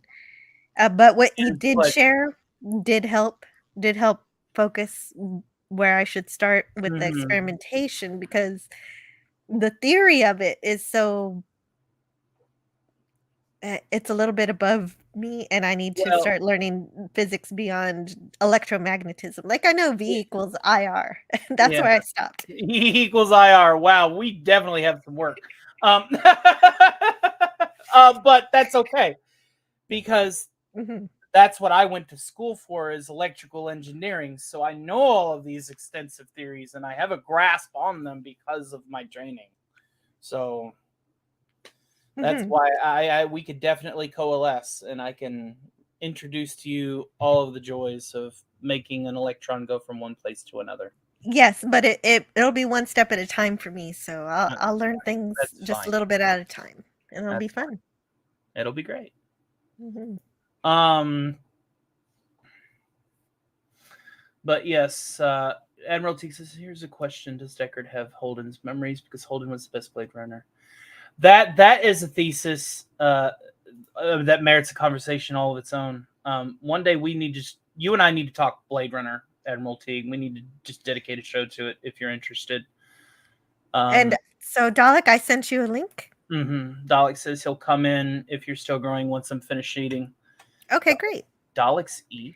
I thought they were just little boogers inside. Who is high? Well, Scotty's working on that very thing right now. Once he gets back, he will be that.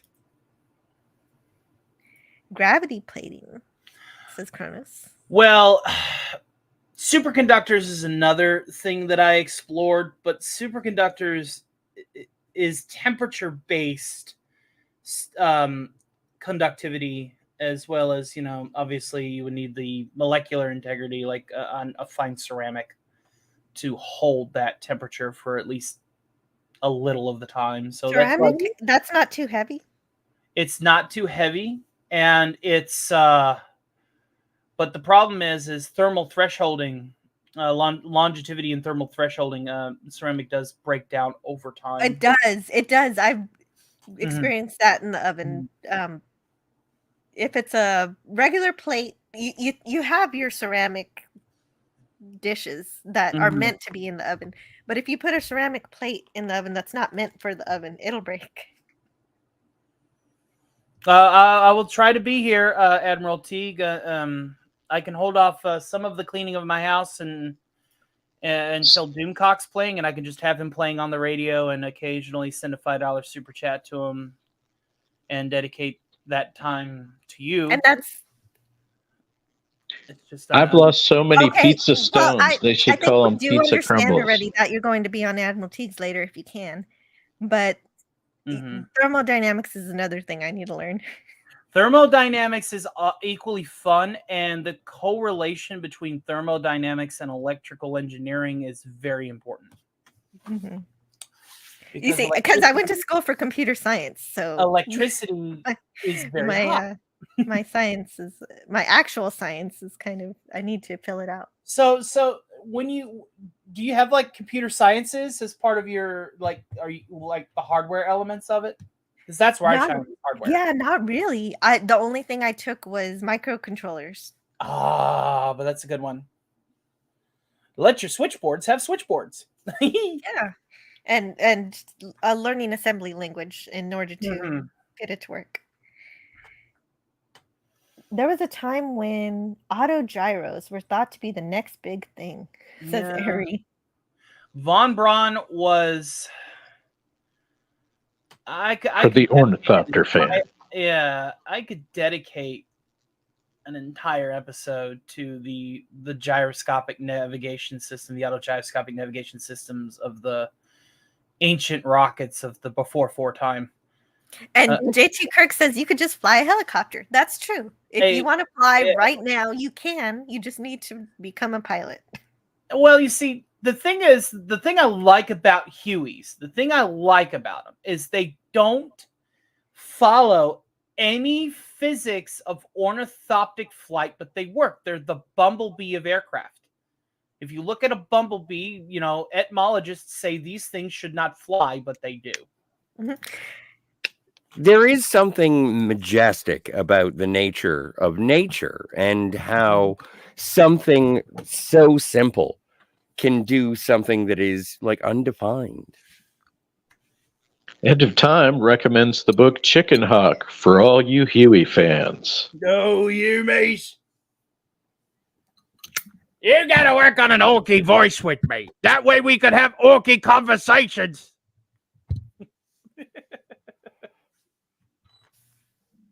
I made it back. Yeah, in less than back, 23 Scotty. minutes, You apparently. You got back quick. That's great. Chrono says I'm always ignorant, and yeah, I'm not afraid to say when I don't understand something, and that's how I learn. It's a lot of fun. Well, what is the main thing that you don't know about, Jill?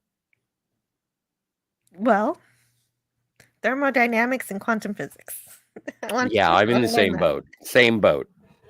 I want Mark to learn Harkness these things. makes a valid point with autogyros were used by the Japanese army as artillery spotters. They were. And in their navy to hunt U-boats and submarines. And Teague says, let's ask the Columbia crew how ceramic plates can break down over time. Yeah, do let's. But what gives me the I have the prerequisite to learn those things, so that gives me hope. But this is something that I was referring to earlier, is that sacrifice in exploration is a requirement. The death of the Challenger crew and the Columbia crew was necessary in terms of refining how we make it so that astronauts are safe. This happened very much at the beginning of the Apollo and Gemini. Do you know what NASA stands for? Need another 7 astronauts. Yes. But I'm just saying this is something that I don't think the general public has a stomach for, is that if there is a first colony on Mars, or if there is the first construction crew on the moon, those people are putting themselves in the face of death. And it's we have a job to do, and if we die, we knew why we were doing it. They say there are a lot of dead cosmonauts that we don't even know the names of. Well, Jarvis, it's more than likely, yeah. My reminder of time and how I need to spend it. Right. And so, yes. So please tell us about what I know you already told us a bunch about what you're up to pretty soon, but tell us again. Got 2 videos in the works. One about temporal displacement, one about Black Widow. Ooh, temporal displacement. That sounds fun. I am suffering the Stanley Kubrick. Don't stand shoulder to shoulder. No, I'm not standing shoulder to shoulder. If anything, nothing I could ever do would be on Kubrick's level, but I am trying to be on Kubrick's level, which is creating an ever increasing postponed deadline. Right, shoot for the stars. Yeah, and keep your feet on the ground and keep reaching for the stars. I don't know if I will have a show this Sunday yet. You should, though. I probably should. Simply because I haven't been streaming for nigh on 2 weeks. So I'm probably gonna I'm gonna do a show and try to get everybody on. If you're interested, we could talk more about that there as well. If you want Jill, and of course everybody's invited, Admiral Teague and Goatfather, see if Frank or Steve ain't got nothing better to do, and just have the usual off the cuff pseudo variety program that I have every Sunday. Hooray. Once I get to 210 subscribers, I will release the video that I sent to Pop Culture Breakdown onto my channel as well, probably as a short. That'll be soon. You're pretty close. Yeah, I'm at 207, so three more folks is all it takes, and then you get to see me humiliate myself in my own show. I had fun doing it.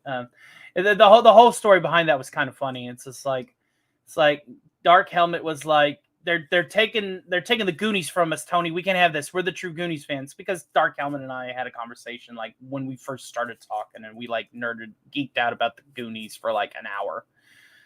And I was just like, the Truffle Shuffle. Hot take: the Monster Squad is better than the Goonies. Yes and no, and we can discuss that at a later time as well. Maybe Sunday. Maybe Sunday. Maybe Sunday. Sounds fun. I have to see the Monster Squad. Goonies and Monster Squad both have high and low points, and of the high and low points, there is counteracting one another, and we can explore that in more detail if you would like to. I would. But yeah, the funny story is like Gary Ambrosia was just like, do it. He just did the gif of him saying, do it. And I'm like, come on, do it, or do it already. Come on. So I was like, you know what? Screw it. I'm just going to have Jarvis take that role, and I'm going to suit up, and I'm going to do it. And I did it. And I sent it in, and I said, well, here you go. You told me to do it. I did it. And then it ended up being a Pop Culture Breakdown, which was not expected. That's awesome. Anticipated. That's great. Again, it was just like, holy crap.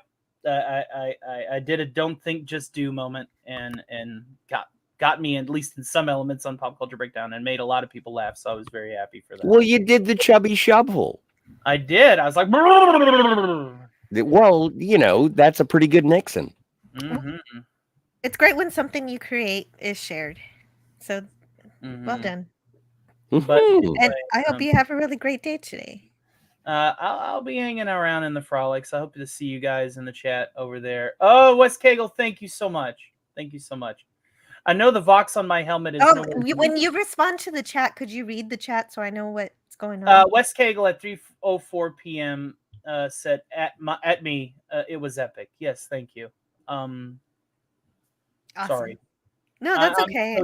I like to. That's what a lifetime of steak and eggs can do. I need to know what's happening because it's my show. Steak, eggs. Well done. No, I do love the way you interact with the chat. I just need them read so that I'm in on it. Well, and Tony, Jill, having a conversation without me. Yeah. Not to back up Jill's point too much. I don't want to press the issue, but like if anybody is lurking or listening on the audio without the opportunity to chat, if you're not looking at the screen, I would say that it is beneficial for the panel members to read the chats that they're responding to, just Correct. so that they know that they're being acknowledged. And I'm not admonishing you, Tonard. No. I'm still new to all. No, I'm not either. I'm just saying, it's just welcome to my TED Talk. There you go. Well, thank you, sir. By the way, the jazz cigarette is working. Well, that's good. Yeah. Right. You feel particularly jazzy. Well, unfortunately, it is causing atmospheric disruptions in the island of Manhattan on Earth. Pittance of smoke you are creating in your domicile is not. My windows are open and they're assisting. One way or the other to what those arsonists that we need to launch into the sun have did. I am climate change. Okay, Cobra Commander's got his weather dominator. First he's Baroness, now he's Cobra Commander. You know what? Big shout out to Cobra. Big shout out to Cobra. Arizona, Cobra Commander. When does Captain Planet get here? Captain Planet, you think I'm fat? Captain Planet's been a couch potato for 30 years. Check. Who do you think I'm sharing this J with? It's me and Captain Planet. Talking on Antiderivative Jill's channel. Thank you for the tea. Yeah. But anyway, I love you guys. I'm going to be on YouTube a lot more given circumstances. Again, there's a lot of things happening outside of the world that is by default going to be freeing up some time and totes. And but like, is it cool if I come hang out with you? Yeah, that's fine. Everybody can hang out with me. I'm not. Yay. I don't create division. I know people argue with other people, and I really wish they didn't, because you guys are all I got left, and I'm going to shut up before I get sappy. Well, you have so much more, and I hope we support you into finding out how much more you have. And yeah, and I hope things get better for you too, Tony. Oh, thank you. But anywho, Who? Yes, Admiral Teague. Hey, wait, before you go, Tony. Yes. Tony. Not only one of my favorite R&B bands, but I have this thing, and I was thinking about Jill. Could you make me big? I was thinking about sending it to you because I know how much of an aficionado you are for masks. Yeah. But I've got this. Oh, nice. And I have so many copies of Iron Man. Now, it's broken. Mm-hmm. It's supposed to flip open. But it's got a DVD and a Blu-ray of Iron Man. Now, you probably already have a DVD and a Blu-ray of Iron Man. I do, but I don't have that case. Yeah, do you want this? Yeah, sure. So can you DM me where you live and I'll send it to you at my cost? But like, I don't want it and it's broken, so no one's going to pay money for it. And I wanted it to go to a good home.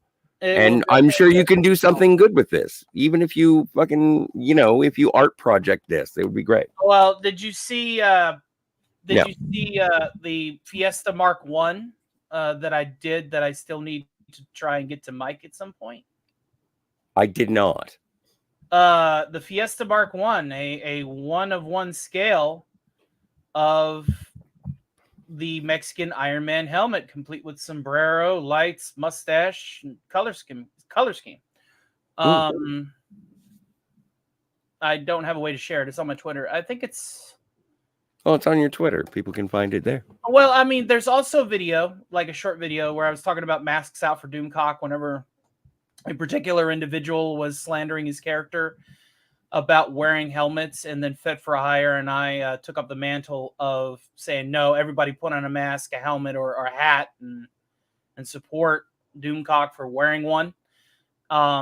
You'll find it there alongside of a couple of other projects that I've done. The most noteworthy being the Mark 42 1-of-1 scale that I 3D printed, wired, lit up, motorized in the middle. Like I've never, I don't think that I'm I'm a fan of Doomcock, but I also find that anyone who asks for Doomcock's face is like J. Jonah Jameson. Mm-hmm. It's like, I need pictures of Spider-Man. He's a menace. Pictures of Spider-Man. No, So, Kronos asks, did Jill pass out? I did not pass out. I am just giving Jill usually does the creative floor for Tony to express the things he needs to express before he's got to go. But I hope the best, man. Like, you're awesome. I can't wait to talk about flying cars. Yeah, me too. We will get back to it. I still haven't forgot that whenever I reignite the Saturday matinee, the one-man shows, the flying car skit, as voiced as other characters, that is going to be an attraction of that show. I would love, you know what, if you're going to, Tony, if you're going to do a flying cars reading, I would love to be a part of it.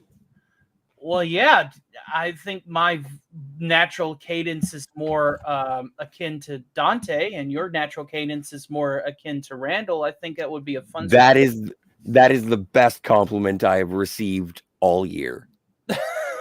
You do have a very Randall-esque voice. You do. Stop it! I can only become so erect.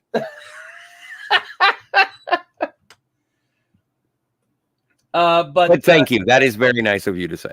Yeah. I would have to do very little effort to match Brian O'Hallahan's voice, who I had partied with. Dude, how was that?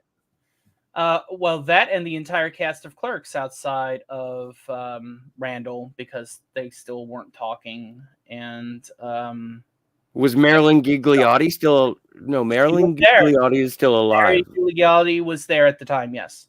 And no. It was in 2014 when this party happened. No. Well, was that when?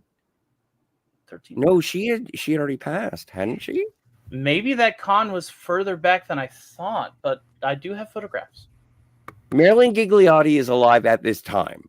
Okay. I thought you said she passed. I know, but I was talking about Caitlin Bree. Caitlin Bree. No, I think Caitlin Bree was still there too. Both of Dante's girlfriends were there. Okay. That's As amazing. well as I would love to talk to it. I would love. And the cigarette salesman. Okay, Dude, so we maybe should- on Sunday you guys can talk about. We should have a Kevin I am Smith so sorry conversation. for Yes. derailing your show. I'm just. No, it's fine. I'm just saying this could be a new topic. You guys got 2 topics already. You got Kevin Smith. It's and fun to get Cinderella along on with Sunday. people. I'm sorry for derailing everything. No, it's totally. I'm totally fine with it. I'm just saying we're doing show notes for Check Sunday. out. I could actually just try and I'll mute it if you want me, just to show off some of the helmets that I've done, because I do have other Phrasing. helmets. Like I have other helmets in the future that I'm building for people in this community. 1 second, let me mute. Please. Oh. Okay, nothing. Sorry. Snoochie booches. Son of a gun. Absolutely. I'm not even supposed to be here today. I'm a big Kevin Smith fan, so I would love to have a round table.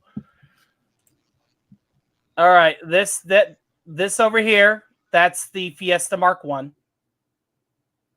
Oh yes.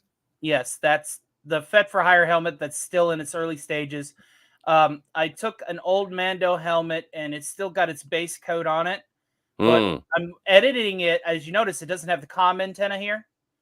Instead, what I'm going to do is put like a Secret Service wire and then try and find a way to put Secret Service sunglasses into the visor to represent Fet always being for hire. And then I need to send that to him. And then, but those are the current 3 prominent projects that I have. Not to say too much, but I'm also making a helmet for Dark Helmet and surprise gift for Ranker Steve, and I hope to have those done both by the end of the fall. And what's the surprise gift? Something that will accentuate a helmet of his, and that's the only hint I'll drop. So if you ever watch, So we're not doing phrasing. It's if he watches it, he'll know. But I don't know if I should say it. No, you shouldn't. I was teasing it out because I knew it would ruin the surprise. You Well, said it was a surprise. The hint enough should be able to. I thought you were leaving. Yes. Yeah. Yes. Kick me out. I can't. I have no power I'm here. surprised you waited this long to go that. Way. I need friends. I'm not gonna get too into that. No, and I'm not. I don't mean to. It's fine. No, Don't worry he's about just it. Don't kidding. worry about it. I have to adhere to my schedule. So thank you, Jill. You're welcome. You are God's gift to every small YouTuber on Holy Terra. Thank you, Scotty, for putting up with my BS. No, And, thank you for putting up with mine. And to the arcade boy, you got yourself a fine avatar.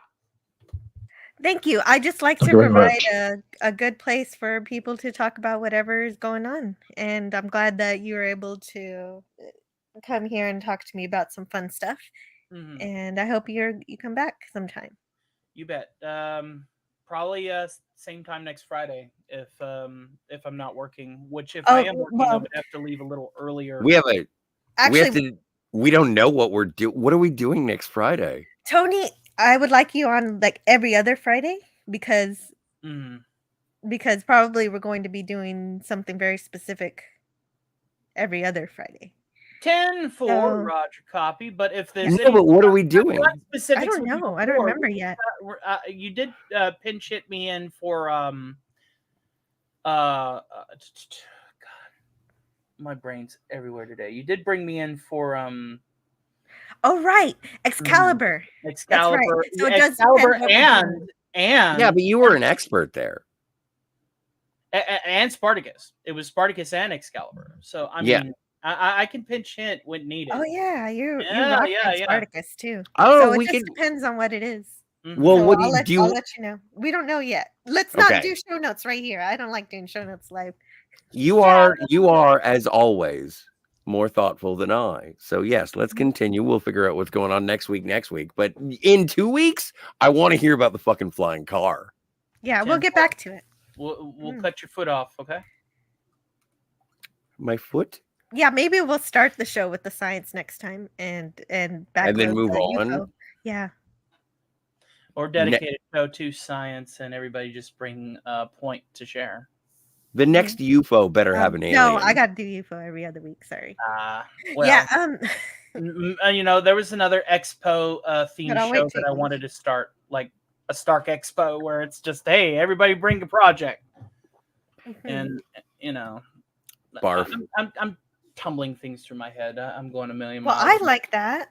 I Mhm. don't barf at it. No, Barf is the name of the virtual reality glasses that Tony Stark presented at Oh, the really? MIT. Yeah. And they were co-created by Mysterio, Quentin Beck, and he was very upset about it. The absconding of his technology. And so that, what does Barf stand for? I don't remember right offhand. Neither do I, but it is an acronym. So if you want to when tell you me just in the throw chat. things out like that without the context, then I had no idea until you told me. I know, but I had to tell the story, and I'm sorry for slowing things down. I think it means Technicolor yawn. Barf. You know what? I barf. I'm a mog. I'm half man, half dog. I'm my own best friend. Check, please. War. All right. Not in here. It's a Mercedes. Are you still here? I thought you were leaving. I know. Thank you, guys. I love you. You're welcome. Thank you, Tony. See you next I love time. your body, Larry. Teague, hit me up in the DMs in the Twitch Watt if you need me on. In the meantime, I'm going to go I'm ahead sure and he does. getting and send me a PO box where I can send this. I don't have a PO box, but I have an address. Oh, okay. Well, then great. 10-4. All right. Toodles. You're right, Tony. See you next time. Bye-bye. Later. Okay, so I think this is where we were in the chat. Hey, Jim. I did want to say, Jim says he has a new video, Chevy truck coming out Monday at midnight Eastern. And I wanted to make sure I read that. Like a rock. Are we out of slides? Because I have questions. Oh no! Well, we're Edge out of time. What questions do you have? I'm curious because I will try it. All right. I can go back to the slides if you want me to go to a specific point in the episode. No, that's all right. They didn't push the plot quite hard enough on the model scenes, because when the UFO comes up alongside that satellite, whatever its acronym is, I thought the UFO shot a missile at it, and I had to back it up. I was like, no way, we've got shift-to-shift combat on UFO, and then I was like, no, it's just they're shooting the booster rockets on the satellite. Yeah. So what you're saying is that when you watch an episode of this, we need the slides. I'm sorry. When you watch an episode of this, the models are incredible. The action is dazzling. But when it comes to the story of this television show, nothing ever happens. That's incorrect.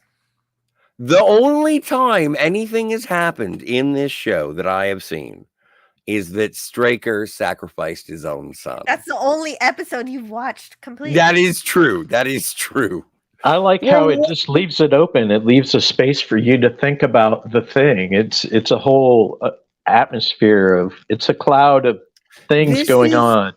This is a dry sort of docudrama. This is dry.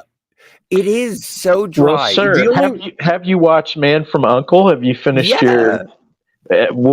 Would you say it's dry? No, it's silly. And that's what saves it. No, Man from U.N.C.L.E. is silly. I love it. I love it with the white hot intensity. I have another question. Okay. Sure. So Gay goes on furlough and we see her with like kind of brown hair, but is that a wig? Because when she's on the moon, she, like, the actress would have a shaved head typically, wouldn't they? I don't That's not think her so. real hair. So that's not Why would how. she have? What are you Yeah. talking about? Why would Yeah, her that's hair not be how shaved? wigs work. Yeah, you don't have to shave your head to put on a wig. I well, don't understand. really? So No. no, I'm saying like in reality, do you think whoever the actress is that plays gay has a shaved head, and that's really her with the I brown think hair? that's really her hair. Yeah. Well, you know That would what? be my guess. I have two redheads in my universe who I fell in love with because they had red hair. One of them is Mary Jane Watson from the comic books, and the other is Dr. Beverly Crusher from the science fiction show Star Trek: The Next Generation. Now, I was absolutely blown away when I discovered that the reason I fell in love with a redhead was because of a woman wearing a wig. Dr. Crusher wearing a wig, like a lot of the time. Didn't that happen to the X-Files fans too? Weren't they like, oh no? It happened to Cheers fans when you found out that Ted Danson wore a toupee. Well, Okay, so that's what news part to are you me. talking about? You're not talking about the part where they shoot This the is a missile strobe light of amazing. I didn't get to finish my sentence, Scotty. Sorry. You're not talking about the part where the interceptor explodes a missile next to the UFO, were you? That's Well, not the part. they missed, right? Right. No, No, they it's didn't mean after to miss. that. I think it was an intentional. They fired that intentionally in order to corral the UFO to be in the orbit that they desired. Oh, Okay, so but what about this? Is this part? so was this satellite? It was taking the pictures of the planet. Is that what we're supposed to think? Yes, that's precisely its job. It's a electronic telescope, and its Okay. job is to take a picture of the alien world and send back information along with the photography. And the tragedy of the $1 billion is that it didn't send back the information, just the photography. And so everything, it was all the photos were useless without the info.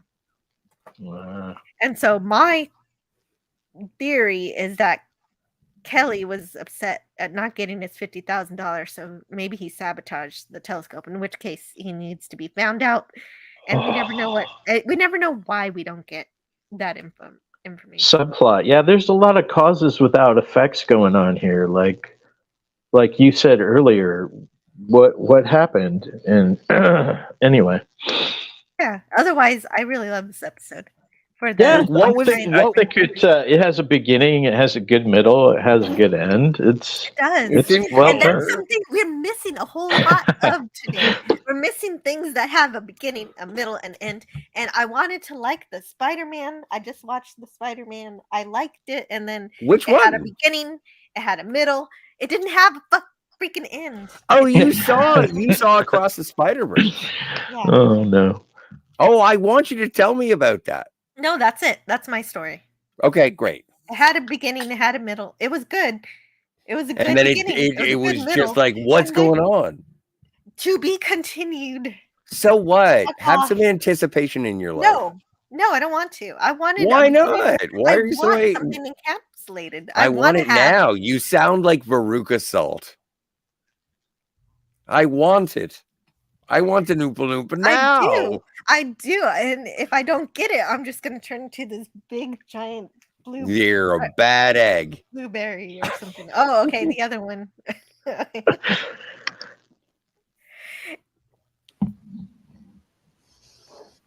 Hello, Dalek. Greetings. Hi. Hi, Dalek. Great to see you today. Oh, wait. I have a thing for this. You do? I do. Give me just 2 seconds. Oh, where are you? There What's you are. up, little man? Put that money in my smashing. That is. Hello and welcome, Dalek 451. Time. Now I know what JT Kirk was talking about. Sorry, I fell asleep last night. Did y'all make it out of the space station? So he's talking about when we were playing The Longest Journey. Yeah. Yes. We made it out of the space station. Not only that, but we finished. Hey, Dalek, you're playing something in the background. Can you turn it down? I'm not playing anything. Okay. I'm not playing anything. All right. Are you okay? Sorry, Dalek, are you okay? I just realized. Have you lost your voice?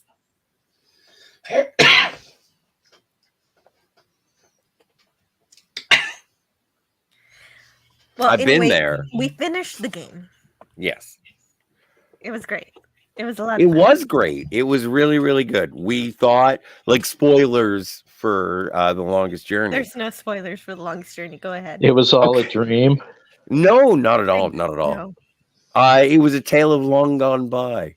But when it came down to it, we thought that April Ryan was going to be the guardian for 1,000 years. And April was like, you know what? If that is my destiny, I will rise to that destiny.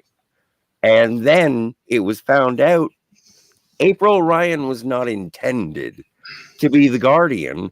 It was the evil guy. We had to give him the other half of his soul to make it so that he would be the guardian. Yeah, it was trapped in the talisman of the balance. Yeah. And so ultimately, like, he does bring balance. His name is Gideon, yeah? Talk about rising to the occasion. Gordon Holloway. Gordon Holloway. Let me tell you about Gordon Holloway. He was the guardian. He was supposed to be tasked with that longest journey for 1,000 years, but it only took him 500 to reunite the dimensions. But then, there's another game, and I don't know the rest of the rest of it. Yeah, there's some more. There's some more if we ever want to continue. But the point is, there was a beginning, a middle, and an end to The Longest Journey, and I was so happy. Me too. I really enjoyed it. I can't believe our standards are this now, but they're The Longest Journey? I hope it's as good as The Longest Journey. Jim's Landscape says, I might be doing a live stream this weekend. Who would come to my live stream? I would type in the chats. That sounds fun. Yeah. What are you going to talk about? Yeah. What's the topic of discussion? Yes. Ariba Bell says there was a time when auto drivers. Okay, so I read that. I read that earlier. I'm just trying to figure out the stuff I was getting to. I know that Tony responded to all the things he wanted to while he was in the chat, while he was here. Very engaging, that Tony. Oh, he is. He's really great. So I'm back to where Dalek had to have dinner, but he's here, so he's obviously eaten by now. Did I mute him? No, I think he muted himself. I hope so. I don't think I did. No, I didn't mute him either. He muted himself. I think maybe he had to step away for a bit. Maybe. Maybe. Yeah, I did mute myself. Oh, good. I did. I wanted to make sure I wasn't being a jerk. Ariba Bell says, thanks to Tesla, I can look at cat pictures on my phone. While I'm driving, yes. No, not while you're driving. Don't do that. Well, there's a big screen. Anyway. Whatever you thought you coid hear, Jill, can you hear me? Can you hear it now? No, I can't hear it now. Thank you. Maybe it's because I had the window open. I don't know. Because I wasn't playing. Because again, I wasn't playing anything. Okay. Oh, well, that's good news. Or it's okay if you want to play something, but I don't want to, hear it. But thank you for closing. If I was, I'd stay muted. Although, if you're more comfortable with the window open, you can. It's been a long road. Getting Chrono from says, there to here. Bring back Futurama. Well, guess what? Your dreams are going to come true because they are bringing back Futurama. No, don't bring it back, especially today. Why not? Well, the creator is working on it, David Cohen, so maybe it's okay. I thought Matt Groening created it. Well, but David to... Cohen worked on it. Is Matt Groening not working on it? I think he's been hands off of it for a while. Yeah, I think. I don't know. Yeah, that's why. That must be why I was thinking of David. I'm looking forward to seeing what they do with Clone High. Like they're rebooting that. I don't know what they What did is that? with Clone High. Clone High is a show from, I guess, the year 2000. Tell me about it so I can eat some of my soup. Okay, so Clone High, there's this Professor Scudworth, and he has a Robotron named Wesley. Yes, thank you. And so there are clones of Abraham Lincoln, JFK, Cleopatra, Joan of Arc, and Gandhi. And they go on high school satire. It's almost like not another teen movie, but it's clones of historical figures. It's all hilarious. And if you like, just in terms of a production aspect, if you like Scrubs, it's the same guy who created Scrubs, and a lot of the cast intermix. What are the circumstances that led to there being a high school full of clones of historical figures? You know, Jill, every episode... Someone dropped the Philip K. Dick plot. The fake. No, I'm going to find that because the entire story is told in the opening credits. Like the opening song. Are you willing to take a copyright hit for the opening credits of Clone High? Because it explains everything. Okay. All right, then I'll send it to you in the private chat. Is there a 3-hour tour? It's kind of like that. I love a good theme song that explains the plot. It does. It just flat out tells you. So, this is you're not the boss of me now. Exactly. And you're not so big. All right. So, hang on a second. 2 seconds. Copying the link. Hello, private chat. Jill. We're sending it through now. There it is. I think it's great that Shadow can just go visit the moon base and check up on what's going on.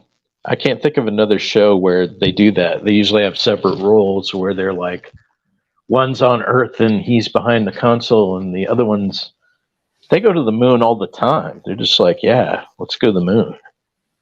Let's go see what's going on. Which is weird because somebody shot out, some alien shot out their window. You'd think they'd be like, I don't want to go to the moon, man. Well, Edge of Time. Exactly. That's a good episode. Edge of Time, if you had a choice, which one would you go to? The moon or Mars? Mars, easy. Yeah, fair enough. Me too. Because at least I could be like, Ray Bradbury was right. Have you watched the Martian Chronicles? I watched them this year. Oh, fabulous. I just love your passion. Fabu sci-fi. So great. I listened to the audiobook after watching the what is it? The miniseries. It was like a miniseries back when TV didn't have very many, and they had the Martian Chronicles. You guys got to see it. You're sci-fi heads. I do have a head for sci-fi. Jill, what's this we're looking at? Hold on just a minute. Something happened to my chat and I lost my star. Oh no, not a star. Waiting for a star to fall. That's where you belong. That's where you belong in my heart, baby. Okay, I found it. There it is. Waiting for a star to fall. Yes, the jazz cigarette is working. I've actually seen Scrubs. I've seen them all. All right. It was pretty good. Let me know if you can hear this. Yep. Way back in the 1980s, secret government employees dug up famous guys and ladies and made a music genetic copies. Now the phones are sexy teens. Now they're gonna make it if they try. Loving, learning, sharing, judging. Time to laugh and shiver and cry. Time to watch Clone High. Energetic and engaging. Clone High. This is actually not very explanatory. It's all so clear now. You don't think that explained it? Maybe I didn't understand the lyrics. Well, I would recommend further inspection. It's like an adult. It's like an adult Tartakovsky cartoon. It is. Yeah. Well, there's no nudity. It's just all innuendo. Like you get it's I think it's highly regarded. Okay, so they're coming back with it. The only character in the reboot that when they do return is not going to be a part of it is Gandhi. Gandhi was part of the reason that the show was initially canceled because he was an ADHD spaz. Aberdolf Linkler did nothing wrong. Yeah, Oh, Jesus is in the Clone High as well from time to time. I think he's. I thought you were going to say he was in the chat. Yeah, Jesus is in the chat. Wire so flat, baby Jesus. Thank you for the super chat, Jesus. Your $2 are appreciated. So I didn't understand the lyrics as I was listening to the song. So the lyrics were a long way back in the 1980s. Some government men and ladies dug up ancient dudes and women and cloned them. And now they're sexy. Just for fun. See that's what the lyrics crazy. are. I'm not. I know. I sound like a person on a street corner. Okay, thank you. That's all I wanted to know. Just really. the facts, please. Just the facts. Are you people blind to what's going on, Wesley? And that's how they called the Big Bang. Oh Yeah, exactly. You're the right, whole Dan. universe. You're right, Danny. is in a hot dance. You're right, Danny Pierce. You're right, Danny Pierce. And not everything on Disney Plus sucks, but most people forget that. But what's your favorite thing on Disney Oh, hello, Plus? Donnie Pearson. Great to see you Donnie. today. More phenomenal. But High School Musical, are you kidding me? Hey, Have you no taste Donnie, at all? That is I Donnie's like problem. choirs. Donnie likes what he likes, and I like Donnie. Well, and Donnie likes music, and I like music as well. And so High School Musical, it's kind of like Glee. Remember when Glee was a thing and people just watched it? Well, that's fine, but that's just like cover songs. I love cover songs. You sent me one. 7. Wait a minute. Yeah. Lots. And JT Kirk says, oh, wait. If Tesla were alive today, he'd be due some freaking big royalties from someone. He would be due that. But he gave up his research for the betterment of mankind. He didn't seek out any of these royalties, but he would definitely deserve it. Jill, Yes. I have a question. So Tesla was European, yes? Mm-hmm. And Edison was American, yes? Yeah. It's a trap. I think that Edge of Time sees where I'm going with this. I think that capitalism won.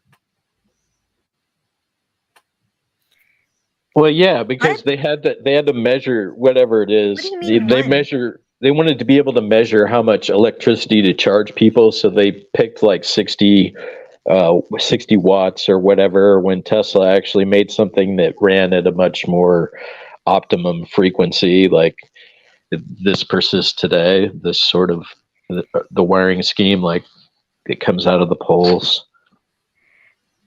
See, deep conspiracy.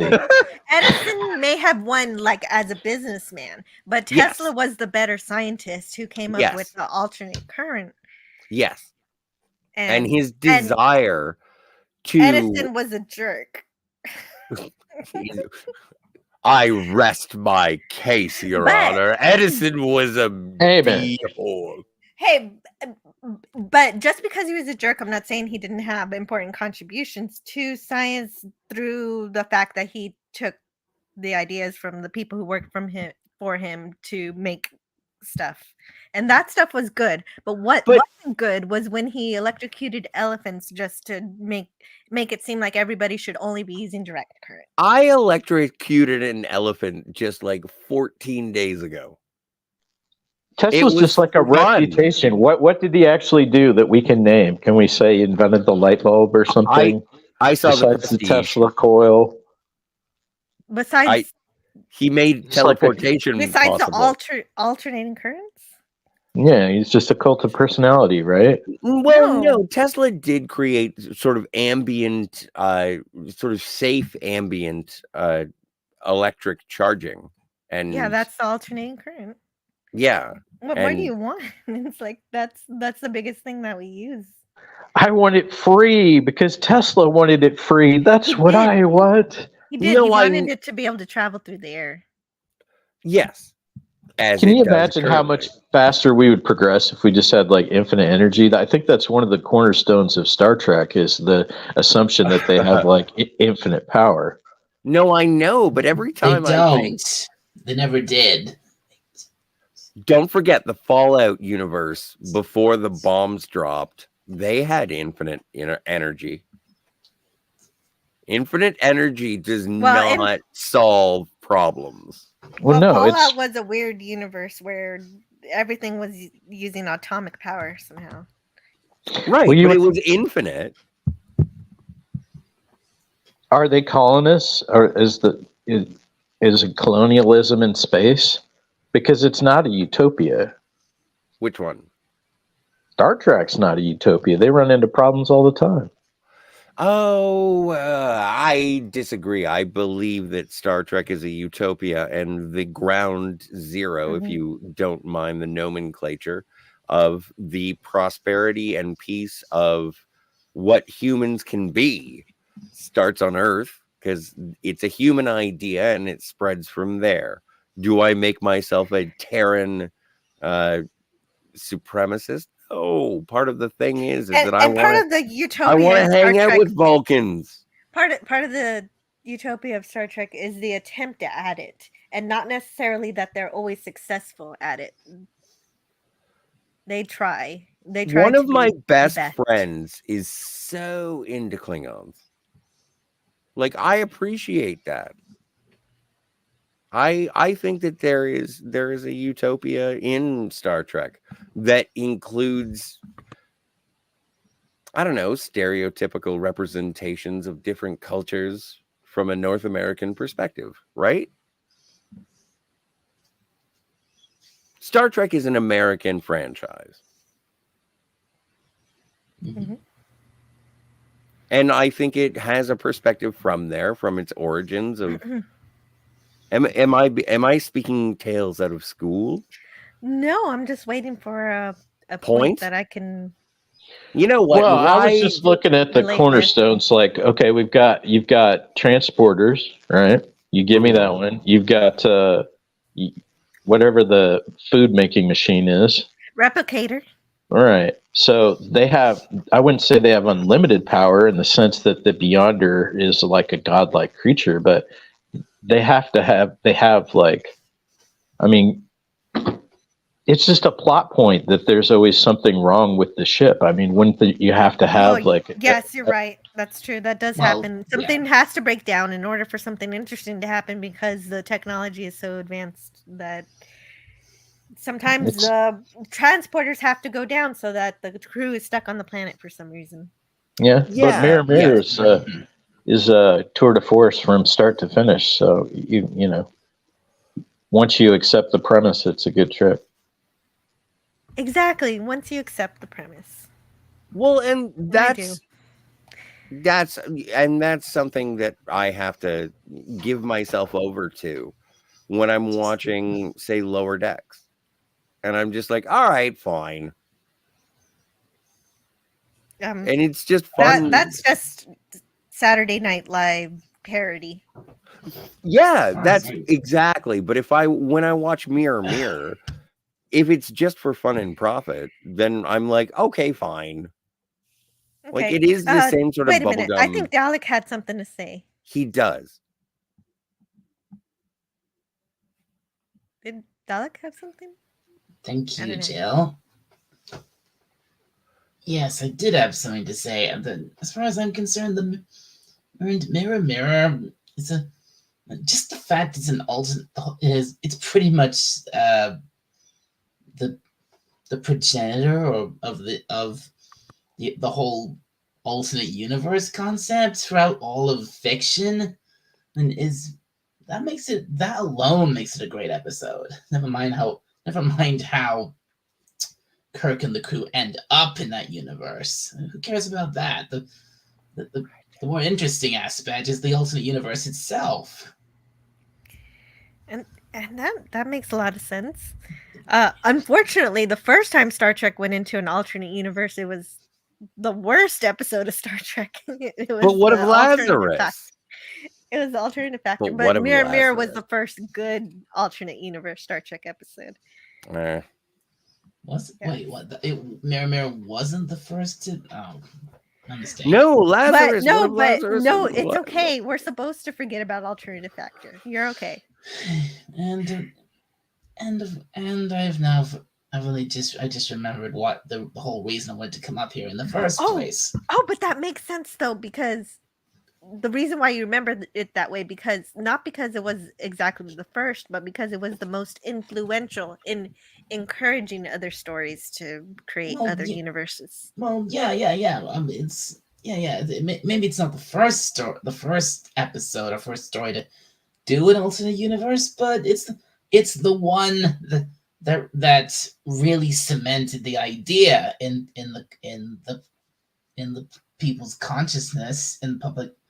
And from there, look at how the sheer number of alternate universe stories we now have can be traced back to it. Well, and you also. Well, sorry. Go ahead. Well, I was just going to say it's a union. Maybe I'm wrong there, but that's the way it seems to me. And you said you remembered what you came onto the panel today for? I was going to explain about Thunderbirds, or at least what I was trying to say about that model that I saw when you were looking at the episode of UFO. Oh yeah, okay. Okay, yes, I know what you're talking about. You got mixed up with what I was trying to say. It wasn't the rocket they were launching in the scene that was being launched in the scene. That wasn't from Thunderbirds. It was the launch pad, the red launch pad that the rocket was being launched from. That was from Thunderbirds. The airplane itself? No, Jill. Oh. You son of a bitch! Okay, let me show you a picture. I don't know what you're describing, but I can't see it in my brain. Well, I didn't watch Thunderbirds, so I don't know. I don't know. I as far as I know, Thunderbirds is a movie directed by Jonathan Frakes, starring Ben Kingsley. Oh, for God, crying out loud! Don't even compare that. Okay, is it something to do with this? You had a copy of Thunderbirds and you threw it out. I did. Okay, let me know. I wanted to see it, but it was like a burned copy, so I was like, "Fuck this." I think I threw it away. You got snooty. You were like, "Oh, someone made this." Yeah. It gets in the bin. Yeah, no, I didn't want a copy video. Oh, what about this? There. Okay, so that's it. Hooray, we found it. Shazam. I'm so excited. The launch pad, the gantry, the fuel thing, the fuel flying tower that falls away. That's from Thunderbirds. Did you notice the acronym on the monitors of the moon crew? It said PEED. I'm like, the art department's getting cute in this episode. Mm-hmm. Yeah. So there we go. Well, we found out. Thank you, Dalek. Okay. Now I'm happy that I know what you were talking about. Yeah, it was. Yeah, Really? it was used. I am. It was. Now it was used, you're happy. It was first in. I've been waiting all my life for this moment because Red now makes them go faster. I am happy. And just to be clear, this thing wasn't used for launching one of the actual Thunderbirds. It was used for launching a rocket, another space rocket. It was called the Sun Probe. Oh, Sun Probe. Okay, cool. Yeah. In this episode, it is NASA. It's used by NASA. No, I don't think. Admiral Teague says, "Okay, time to take the flying car to the deli."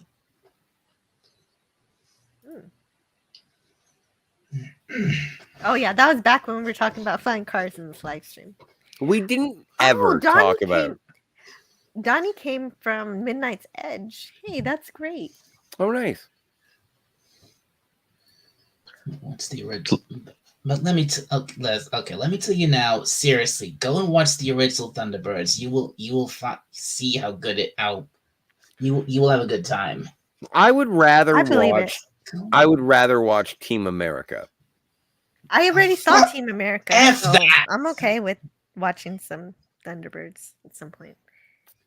I just, whenever I think about Thunderbirds, I automatically say I should watch Team America again. Wes Cagle says UFO is a cross between Space 1999 and the Mod Squad. Is that right, Dalek? UFO's across 1999 and what? What the hell's the Mod Squad? Somebody's always going on in the chat about Straker's wig. I don't think that's a wig. I don't think it's a wig either. It's not a wig. Who's talking about Straker's wig? Is it our good friend of the channel, Admiral Teague? No, it can't be Admiral Teague because Clobby already convinced him and proved to him that Ed Straker is not wearing a wig, and thank goodness. Oh, is it Kronos? Kronos might be asking about the wig. I apologize for any aspersions, but for a long time, Admiral Teague was convinced it was a wig. He was. And I don't know if I said hello to Darius Munchausen. Darius! But I want to say hello, Darius. Hope things are going well. No stream. Yeah. Hey, Darius. I hope things are going well between you and Mrs. Munchausen. Or Miss Munchausen. You guys aren't Miss Munchausen. Lady Munchausen. That's what you call her. Now I got it right. Or maybe I was wrong. No, not you. What were you wrong about? Tell us. Oh, Admiral Teague's theory about why the ladies on the moon wear purple wigs is to keep their hair out of their face. Because there's no gravity. But there's gravity inside the moon base itself. See, maybe I was just saying maybe I was wrong about the model. You're probably right. I mean, if it was the same thing from Thunderbirds, it was. I think it's probably been it's probably been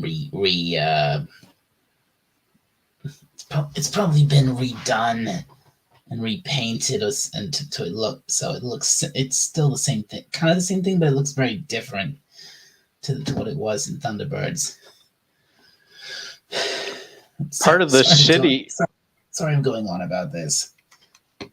Part of the model city in Blade Runner is old Star Wars parts. You can see, like, they were left over in the studio. They just mashed them in. That's the fun part of science fiction is when things get reused, repurposed for other things. Easter eggs? Or not letting something go to waste that's already been created. You know, my favorite sort of background thing in any movie that I've ever seen, and it was pointed out to me, and Is I this a saw famous one? This is a famous one, and this is and it was pointed out to me, and the next time that I watched this movie, I appreciated it just a little more because there was something there, and the movie is Star Wars Episode 1, The Phantom Menace. And it is when Qui-Gon Jinn and Watto are walking amongst the junk of whatever Watto does. And there's a pod from 2001: A Space Odyssey. And I'm just like, yay! Like the third time I saw the movie, I was just like, huzzah! That's cool. Yeah, maybe it was more exciting for me. Well, yeah, I think I recall that. It's like when they had the ETs in the pods doing their in the Senate. Yeah, they had the Wookiees in the Senate too. Yeah, but the ETs were the ones that were like, "Yay, ET exists." They also had the Close Encounters type aliens too. I thought those were Caminos. This one's my favorite one. Which one? Which Star Wars is your favorite Star Wars, Jill? I like this use prop. This is also my favorite Star Wars.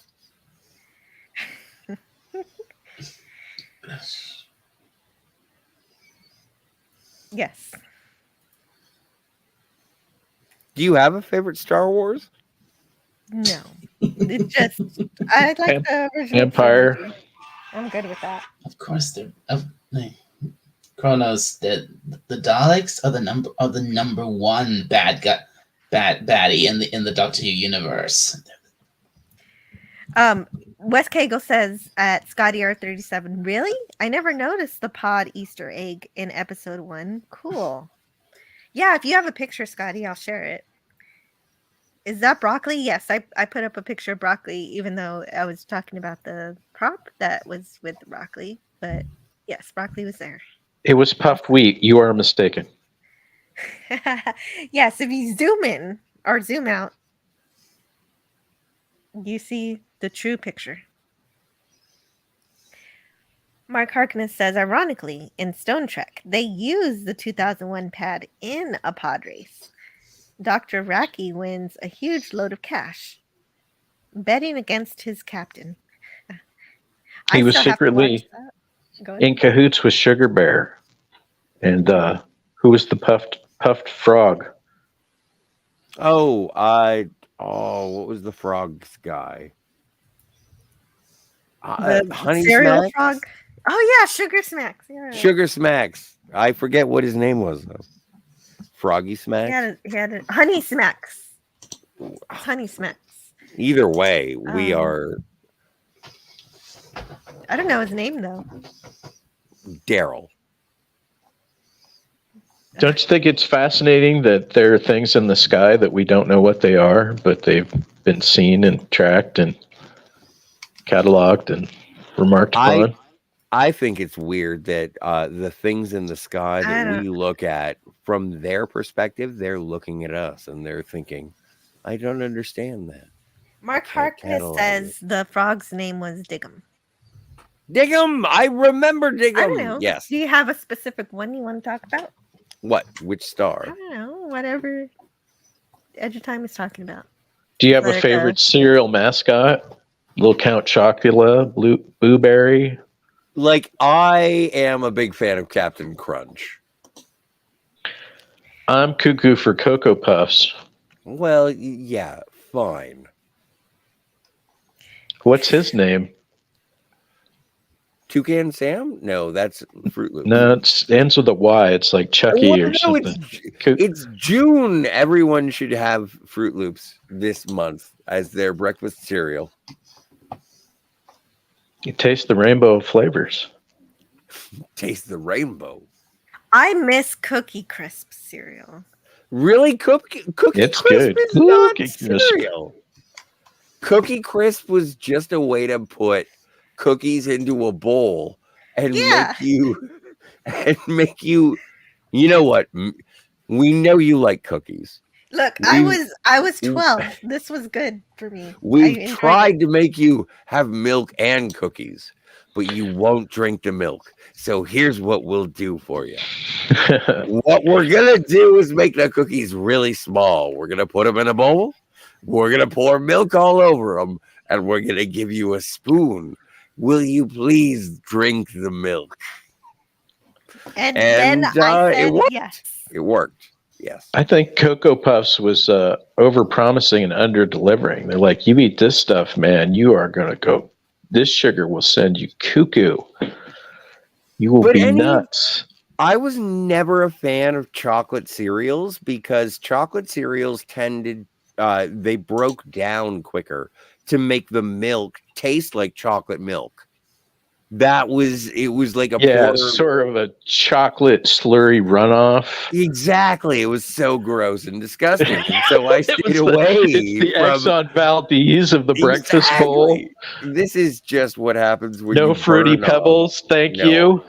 No, I liked Fruity Pebbles because they were small. No, but they melt too quickly. Fruity Pebbles were like rice.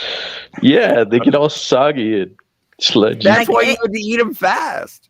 You have to eat them too fast. Well, I did, and I drank the milk. Anyway, so that has been our breakfast cereal. So you eat all the Cookie Crisp, and then what? Then you drink the milk. Well, yeah.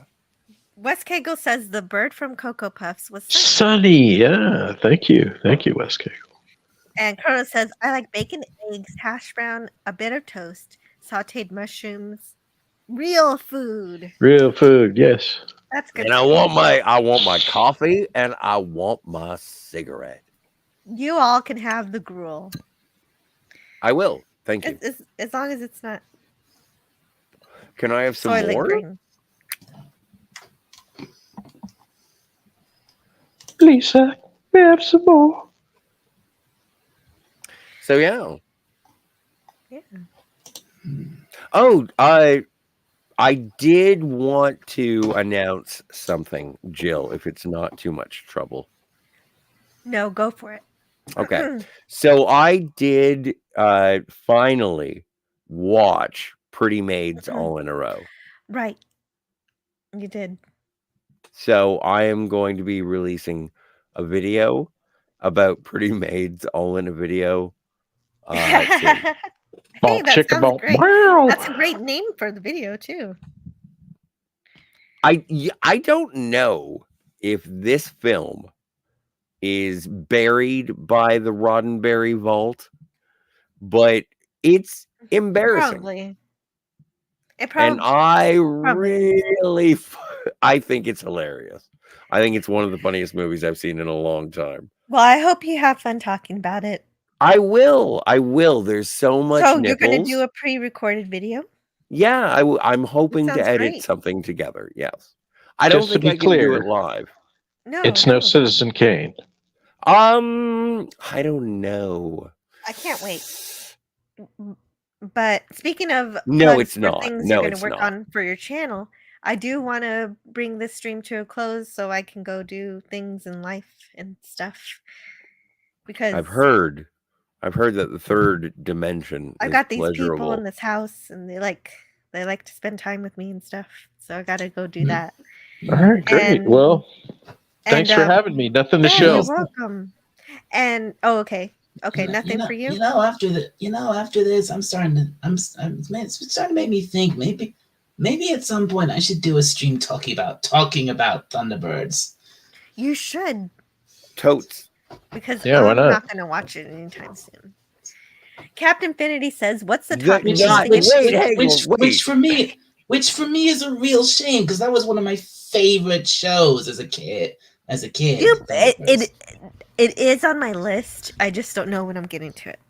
Well, and Dalek, just to sort of compliment you and encourage you, I had a conversation with Ben from Cinema Gulp and Captain Infinity, and we talked about Faulty Towers.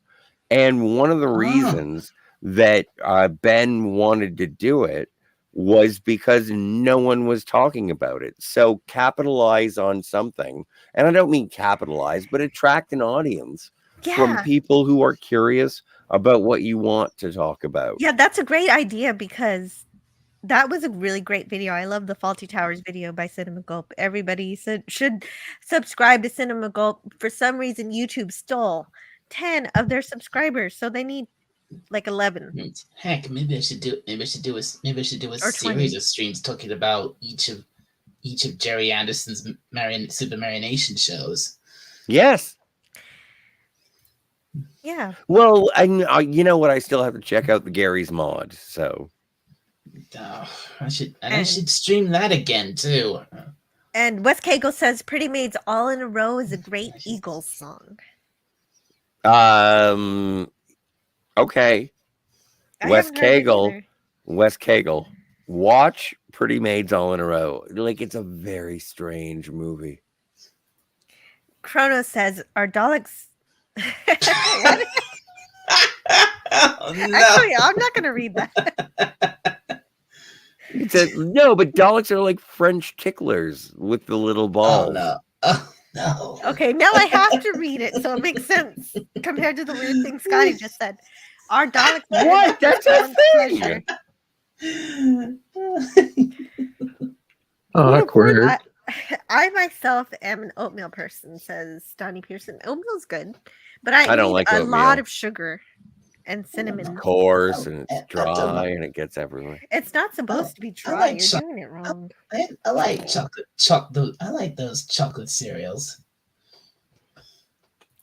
Captain Infinity says, "Looks like a good time for me to start a live stream." Okay, have fun, Captain. Yeah, Infinity. sure. Hello, Finity. Yeah, he's here. Krona says, "I never had oatmeal." Wow, Spartacus has been going on for over 3 hours. I'm like, who's Spartacus? And I remember that time I accidentally I'm changed Spartacus. my name to... Kronos will never forget the time I think he means you, Jill. He does. One time on April Fool's Day, I accidentally got my name stuck as Antiderivative Spartacus because you can only change your name 3 times before it stuck for 2 weeks. And it gives you a warning, but I was multitasking at the time doing like 3 different things, and so I missed the warning. And so now for Kronos, I'm forever Antiderivative Spartacus. Wes Cagle says to Scotty, "Didn't realize it was a movie." Which one? Pretty Maids All in a Row. For him, It was is. an Eagles song. I just saw it, and You wow. did. And Donnie Pearson says, "If I plan to do my first live stream in the near future, then it would be my Mighty Morphin Power Rangers once and always watch along." And watch alongs are always good. So Life Captain is Kennedy such a hurricane here in Duckburg. Race cars, lasers, aeroplanes. Am I? Duckburg. Can you guys not hear solve me? a mystery. Am I or inaudible? rewrite history. No, I can hear you. DuckTales. Ooh. That was such a good show. Sorry, I'm sorry. That was I took over your plane. Well, I was in the middle of a sentence. I apologize. Has anyone here Do seen not. the DuckTales reboot? It's actually really good. Oh, I heard about that. I heard about that not being too bad. I don't know. I didn't watch it. That's like but I do love DuckTales. It's got David Tennant as Scrooge McDuck, and he's fantastic as Scrooge. Oh wow. Yeah, but we are. But yeah, we are at the end of the live stream. Captain Infinity says, Scotty, you have the link already. I've heard. Yeah. Multitasking sounds like work. Yeah, I was working, but it was fun work, voluntary work. I give up my time for other content creators. It's a lot of fun. And I think I'm going to go get ready to do that because, of course, tonight we have Overlord DVDs, Friday Night Frolics. I demand pictures of Spider-Man. Yes. Thank you. Ah, the 80s and 90s. Yes, thank you for taking us down that memory lane, Scotty, and making me forget what I was trying to talk about. Wes Cagle derailed. No, I you're derailed twice. Don't really like reboots. Well, it felt like you weren't really interested in what I was having to say, so you were just going to start singing. No, it was it might have been that.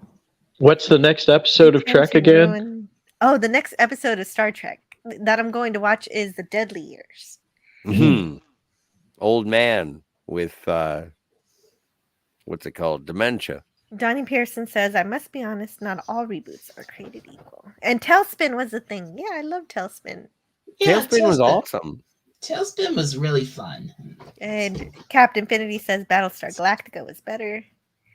So I know. Okay, so what you're going to make a video about Pretty Maids All in a Row. What else are you doing on the internet? I hopefully going to be talking about Indiana Jones with the countdown towards the Dial of Destiny. And it's interesting for me is because I'm going to go watch it with an old man.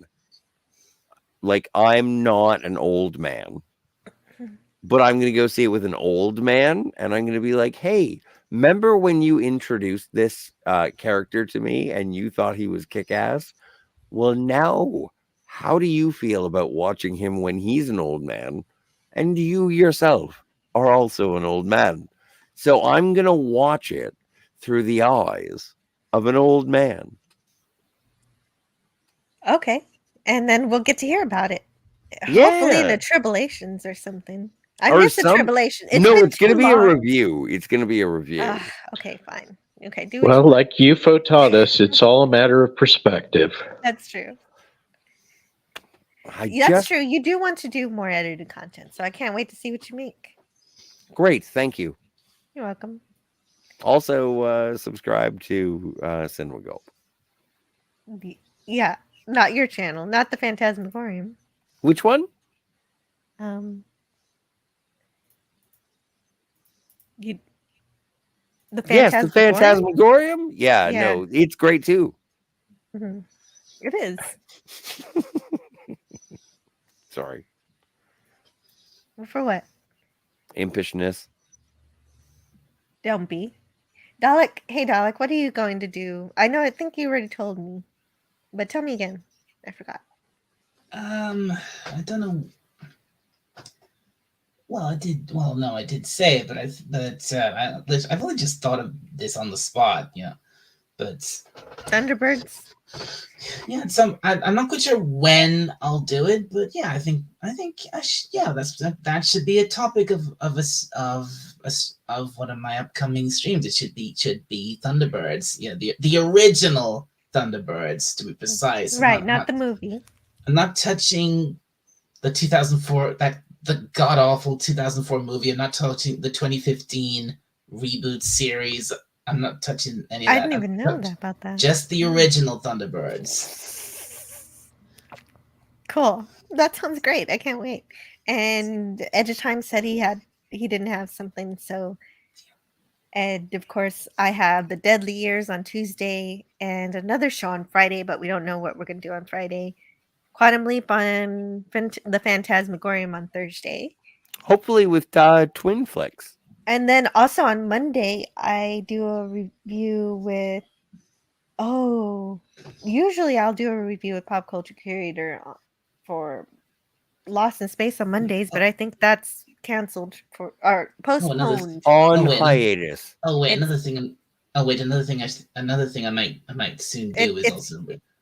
stream Gary's mod again. Oh, okay, that's good.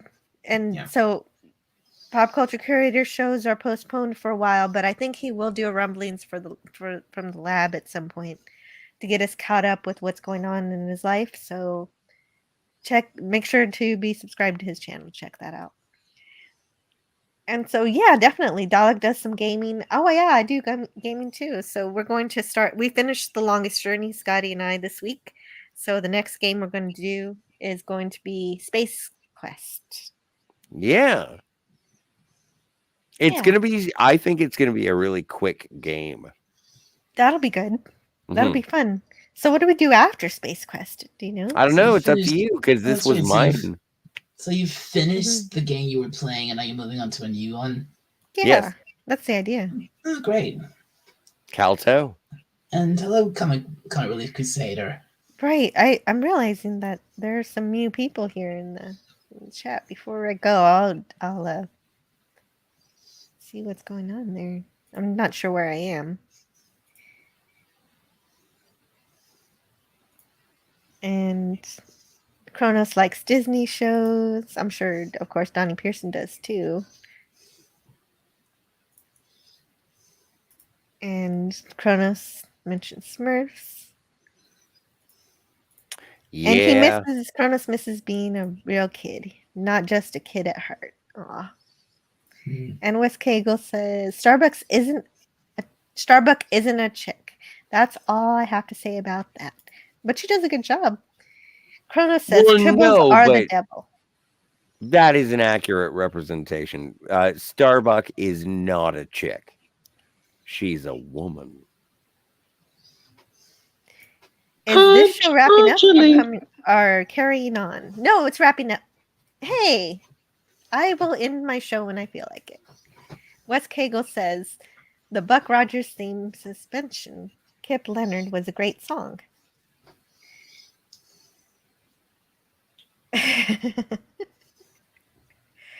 I have been without internet for 5 days and I'm gagging for a panel. You know what, Captain Infinity? I have been looking at your channel. I've been like, hey, boy, he streams every day, 5 times a day. And he hasn't streamed in 3 days. I thought he died. I didn't think he died. I just thought something happened. You know what? I say it facetiously because he would not. He would tell me if he died. He would. He would tell you. Hello to the Comic Relief Crusader. Wow, 5 days. 5 long, dry days. You need some conversation. I get it. Hey, I will be finishing in a second here. I am wrapping up, I promise. Thanks, like, seriously, are we not doing phrasing? You can do phrasing all you like. All right. If you heard something that I said, I was completely unaware of it. I am just saying words at this point. I know, but that's the joy of the joke of phrasing. Well, anyway, I hope you guys have a wonderful Friday. And got to get down on Friday. You've done a man's work. That's perfect. Thank you, Edge of Time. I couldn't think of a better way to end this stream than with a phrase like that. And so all I'm looking for is my trailer for The Deadly Years, and we can head out. Oh, here it is. All right, so make sure to check us out on Tuesday for The Deadly Years. Here's the trailer. Have a great Friday, everybody. Goodbye. Good night. Cheers. Captain's log, stardate 3478.2. On a routine mission to resupply the experimental colony at Gamma Hydra 4, we discovered a most unusual phenomenon. Captain, I am 29. And the lady's I'm 27. You mean another 20,000, Captain? I fail to understand why each one of my commands is being questioned. Now do as you're told, Mr. Sulu. I estimate that physically we each have less than a week to live. We will be little better than mental vegetables in a considerably lesser time. Ah! to stab me in the back the first chance you get? Get out.